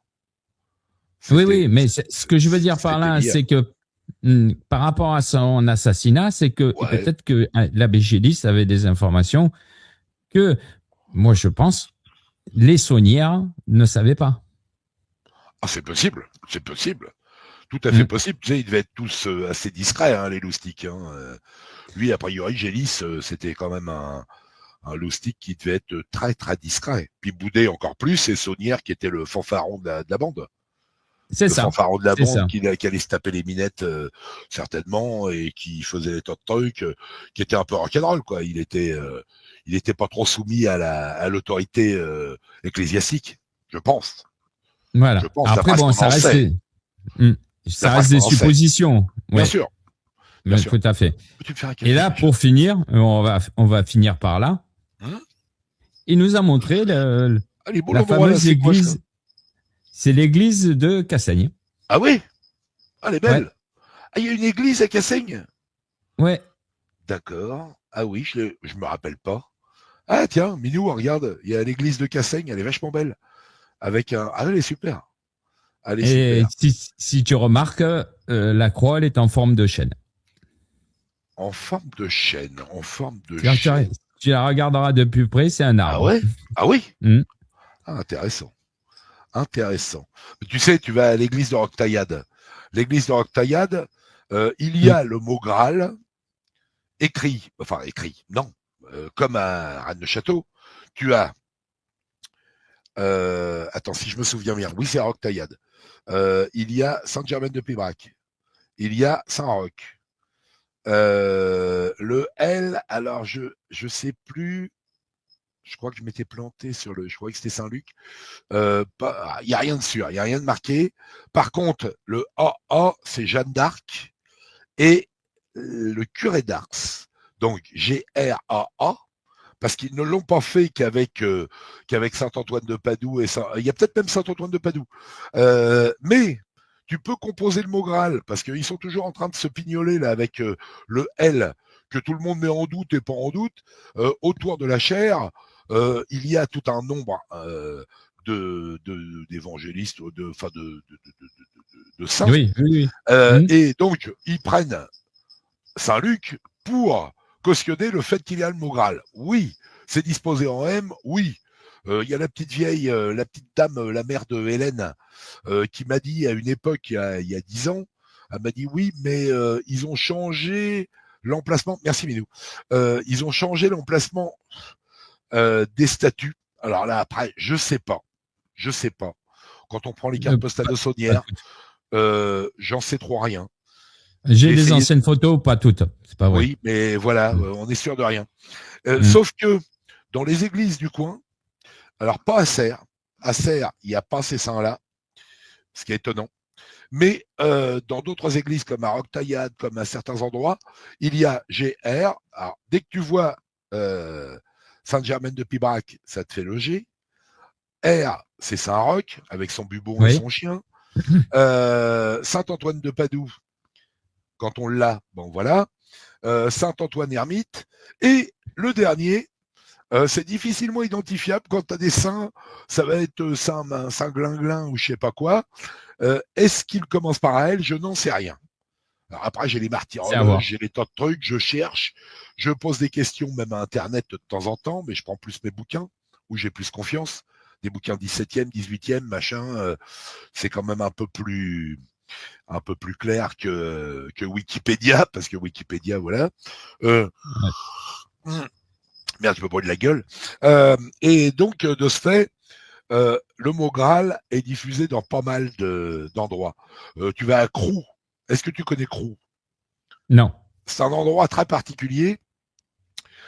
C'est entre Cognac-la-Montagne, entre Antuniac et Roquetaillade. Et là, Crou, t'es dans t'es dans un cul-de-sac.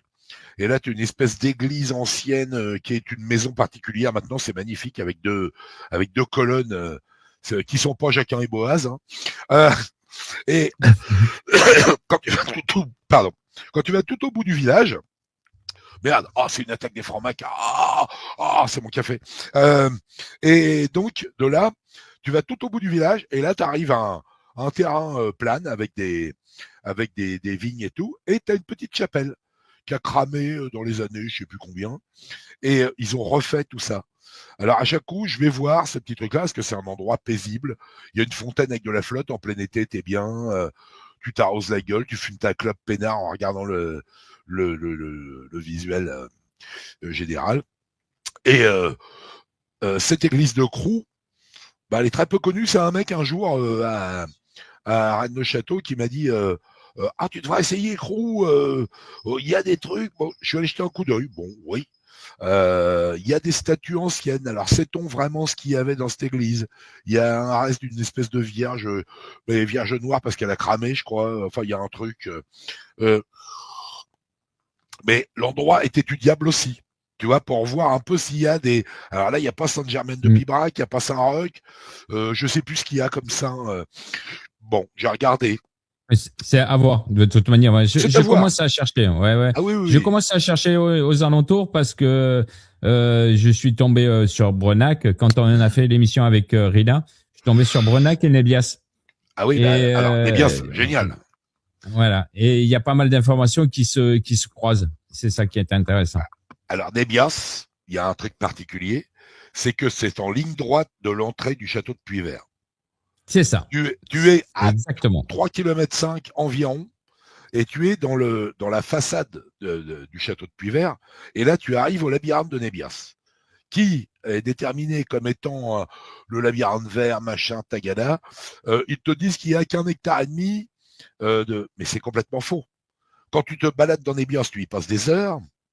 Il y a des agoras partout, donc préparés initiatiques très certainement, certainement pour protéger aussi de la population. Il y a tout un ensemble de données avec ils n'auraient pas pu déplacer les pierres. On voit bien que ça a été construit. Et en 1964, a été trouvé à cet endroit. Donc on nous dit après que c'est pas proto-celtique, que c'est les eaux chaudes et les eaux froides. Mon cul. De la façon que c'est disposé, c'est pas possible. Et ou alors le hasard et la nature fera bien les choses. Dieu a fait quelque chose de fabuleux là. Et il y a eu un dolmen, enfin il y a un menhir. Un dolmen. Avec un menhir avec un dolmen qui est posé, et quand ça s'est écroulé, quand la pierre est tombée, a été frappée par la foudre, ça a cassé la table de pierre. Donc on en revient à la table de pierre, et a décelé une structure proto-celtique, néolithique. Donc après, quand on nous dit non, on n'a pas pu faire un cromlech de, mais attends, il faut de la populace pour faire tout ça. Ils sont pas trois avec leurs petits bras pour tirer des pierres qui font 30 tonnes. Tu regardes le Grand Lapiaz. Tu y es allé au Grand Lapiaz à Nébias? Ouais. Le Grand Lapiaz. Tu sais, c'est la disposition sur. Ça fait déjà, je dirais, un demi-hectare avec le Grand Lapiaz. Donc, et là, tu as toutes les grandes pierres qui font au moins entre 10 et 30 tonnes. J'en sais rien combien ça fait, mais j'avais pas ma balance avec moi. C'était compliqué. Mais c'est fabuleux, cet endroit. Et là, tu as tout cet ensemble. Et il y en a partout. Il y en a partout. Je suis même rentré, moi, du côté. Et d'ailleurs, la question que je pose dans mon bouquin, je pose à un moment la question, les Allemands étaient installés devant. Et donc, que faisait-il à nous mettre une DCA sur un moulin qui est en bas de vallée? C'est pas, Bonne c'est question. complètement illogique. C'est Non, totalement c'est pas illogique. logique. Bah non. Et j'ai posé la question à des mecs spécialistes de l'armée allemande et tout. J'ai des potes qui m'ont expliqué. Mon pote m'a dit uniquement s'il y avait un dépôt d'essence. Sauf qu'il n'y avait pas de dépôt d'essence. C'était un ancien fort français de 39 et il n'y avait pas de dépôt d'essence a priori. Il y a encore les substructions et tout le bordel. Et ils ont monté une DCA dans la vallée. Pas logique. Donc qu'est-ce que ça veut dire et à l'époque, c'était bouffé. L'endroit est connu. J'ai une carte postale de 1910 de Nébias. Ils font tout l'énoncé de ce qu'il y a de particulier à Nébias, sauf le labyrinthe. C'est fou quand même. Et c'est une carte postale de 1910. Alors j'ai demandé, on m'a dit, bah avant il y avait les moutons, il y avait les chèvres, il y avait des centaines de moutons. Donc ils bouffaient toute la végétation. Sauf que maintenant, le buis a poussé et on est enfermé dans un... On voit plus rien. Bah non, on voit plus rien.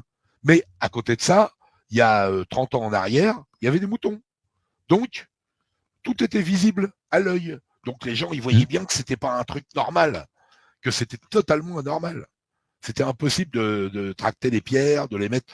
C'est bien un truc initiatique où ils ont déplacé les pierres. Oui, au départ, avec les eaux chaudes, les eaux froides, d'accord, je suis sûr que toutes les pierres étaient sur place, mais pas posées comme ça. C'est complètement impossible parce que là, c'est des allées, c'est des... Voilà. Et donc, tu disais, tout à l'heure, tu as parlé du dolmen, hein, tu sais qui c'est, tu sais où est-ce qu'il est, sur quel pic il se trouve, hein? Tu sais comment il s'appelle? Il est sur un pic? Non, il est à Nébias. Il est à oui, Nébias. Oui, à Nébias, mais il porte un nom. Ouais. Ah, d'accord. Comment il s'appelle? Il porte le Roc du Midi. Le quoi? Le Roc du Midi. D'accord. Ah, ok. Et c'est comme ça qu'il s'appelle, le Roc du Midi. Tiens. Ouais, c'est là où il y a le dolmen. D'accord, mais le dolmen, alors où il se trouve? Dans Nébias? Non, il se trouve pas dans Nébias, si tu veux. Il se trouve entre Brenac et Nébias. Ah oui. Tiens, le Roc. J'ai fait la découverte il y a pas longtemps. Ouais. C'est quand j'ai fait la comparaison de, parce que tu sais que la Bessonnière, il parle de la fontaine des Sautadou qui se trouve. Sautadou, oui, bien sûr, sur les cartes postales, ouais. Voilà. Et qui se trouve à Brenac, en fait. La véritable fontaine se trouve à Brenac. J'ai dû aller à Brenac. Et j'avais fait la comparaison, j'avais dit dans la vidéo qu'il avait fait la tour en verre qu'il appelle la serre. Ouais. Et donc, on a un village qui est à côté juste de Brenac, on a un village qui s'appelle la serre. D'accord. Voilà. Et ce qui est intéressant, c'est qu'il a fait les jardins hauts là-bas dans son domaine, et puis les jardins hauts et les jardins bas. D'accord. Ouais, les jardins inférieurs et les jardins supérieurs, pardon. À Brenac, donc. Là, ça, c'est dans le domaine. Et à la serre, tu as la serre haut et la serre bas. D'accord. Donc, une comparaison avec les jardins. Ouais. Donc, je suis en ce moment, c'est mes axes de recherche parce qu'ils nous amènent là-bas. Et c'est là-bas qu'on a une fameuse église où on a des médaillons qui voient qu'on transporte le Graal, etc. Donc, bon, on y revient, quoi. Donc, à Brenac, là. Là, c'est Brenac. Oui, j'y suis allé. Je me suis retrouvé, on devait être un dimanche, j'étais avec mes potes, il y en a un qui a mis le pied dans mon pot de tabac et qui m'a renversé tout le tabac sur la moquette de la bagnole. Donc, j'étais furax, on est reparti. Et j'avais qu'à pas fumer, c'est bien fait pour ma gueule. Et par contre, l'église était fermée, on n'a pas pu y entrer. Donc, tu regardes sur Internet, tu auras tous les médaillons. Tous les médaillons qui existent. Merci. Et il y a pas mal de choses. Et j'ai fait une autre découverte que je le dirai prochainement. Plus tard, oui. Ouais, parce que là, ça vaut le coup et ça rejoint le tableau de Poussin. Ah, très bien. Ah, y a rien. Mais bien. Ça, c'est une surprise. Et franchement, j'ai été surpris. Donc, voilà. Bon, bah, fabuleux, voilà. tout ça. Fabuleux, tout ça, mon cher. Tout à fait. C'est productif, au moins. Ça peut faire avancer un peu le schmilblick. Bien sûr qu'on va le faire avancer. Donc, évidemment, il faut. Voilà. Il faut parce que ça commence à être un peu endormi, tout ça.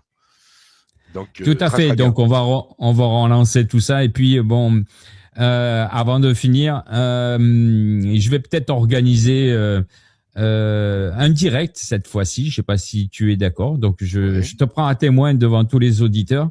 Oui. De faire un direct sur l'ensemble des chercheurs que j'ai sélectionnés. Donc, il y aura Christophe, il y aura Thora, si tu acceptes. Bah oui. Il y aura Rina qui est, oui, qui la est sur les pannes. dame, qui est ésotériste ou, enfin, je sais pas ce qu'elle a. Oui, d'accord. Oui, je vois. Voilà. J'ai déjà écouté. Ensuite, il y aura Stéphane. Ouais. Et ça sera tout, je pense. D'accord. Stéphane, c'est le Belge. Le Belge. Oui, d'accord. Le Et calculateur. Christophe. Et Christophe Et Carlier. Christophe Carlier, les étoiles.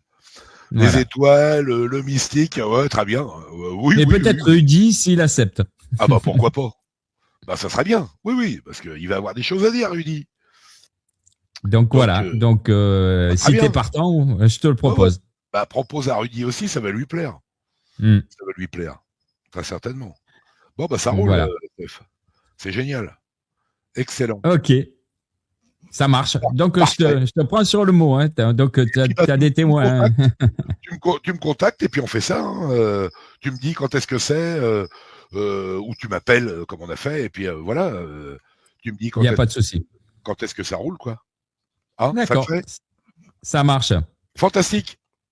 Voilà. Ben, merci sur ce, voilà, j'espère que cette émission vous aura plu et je vous dis à bientôt, à la prochaine émission et aussi, également, je vous souhaite une bonne année 2026. Oh merde. Oui. Oh merde. Oui. Bon, on va espérer qu'elle soit bonne cette année. Non, espère rien du tout, mon gars. T'es en France. Voilà. Arrête tes conneries, t'es en France. Voilà. Allez, donc, sur ce, je vous dis bye bye merci, mon et Steph. à la prochaine Bisous. émission. À plus, ciao, merci ciao. à tous. Salut.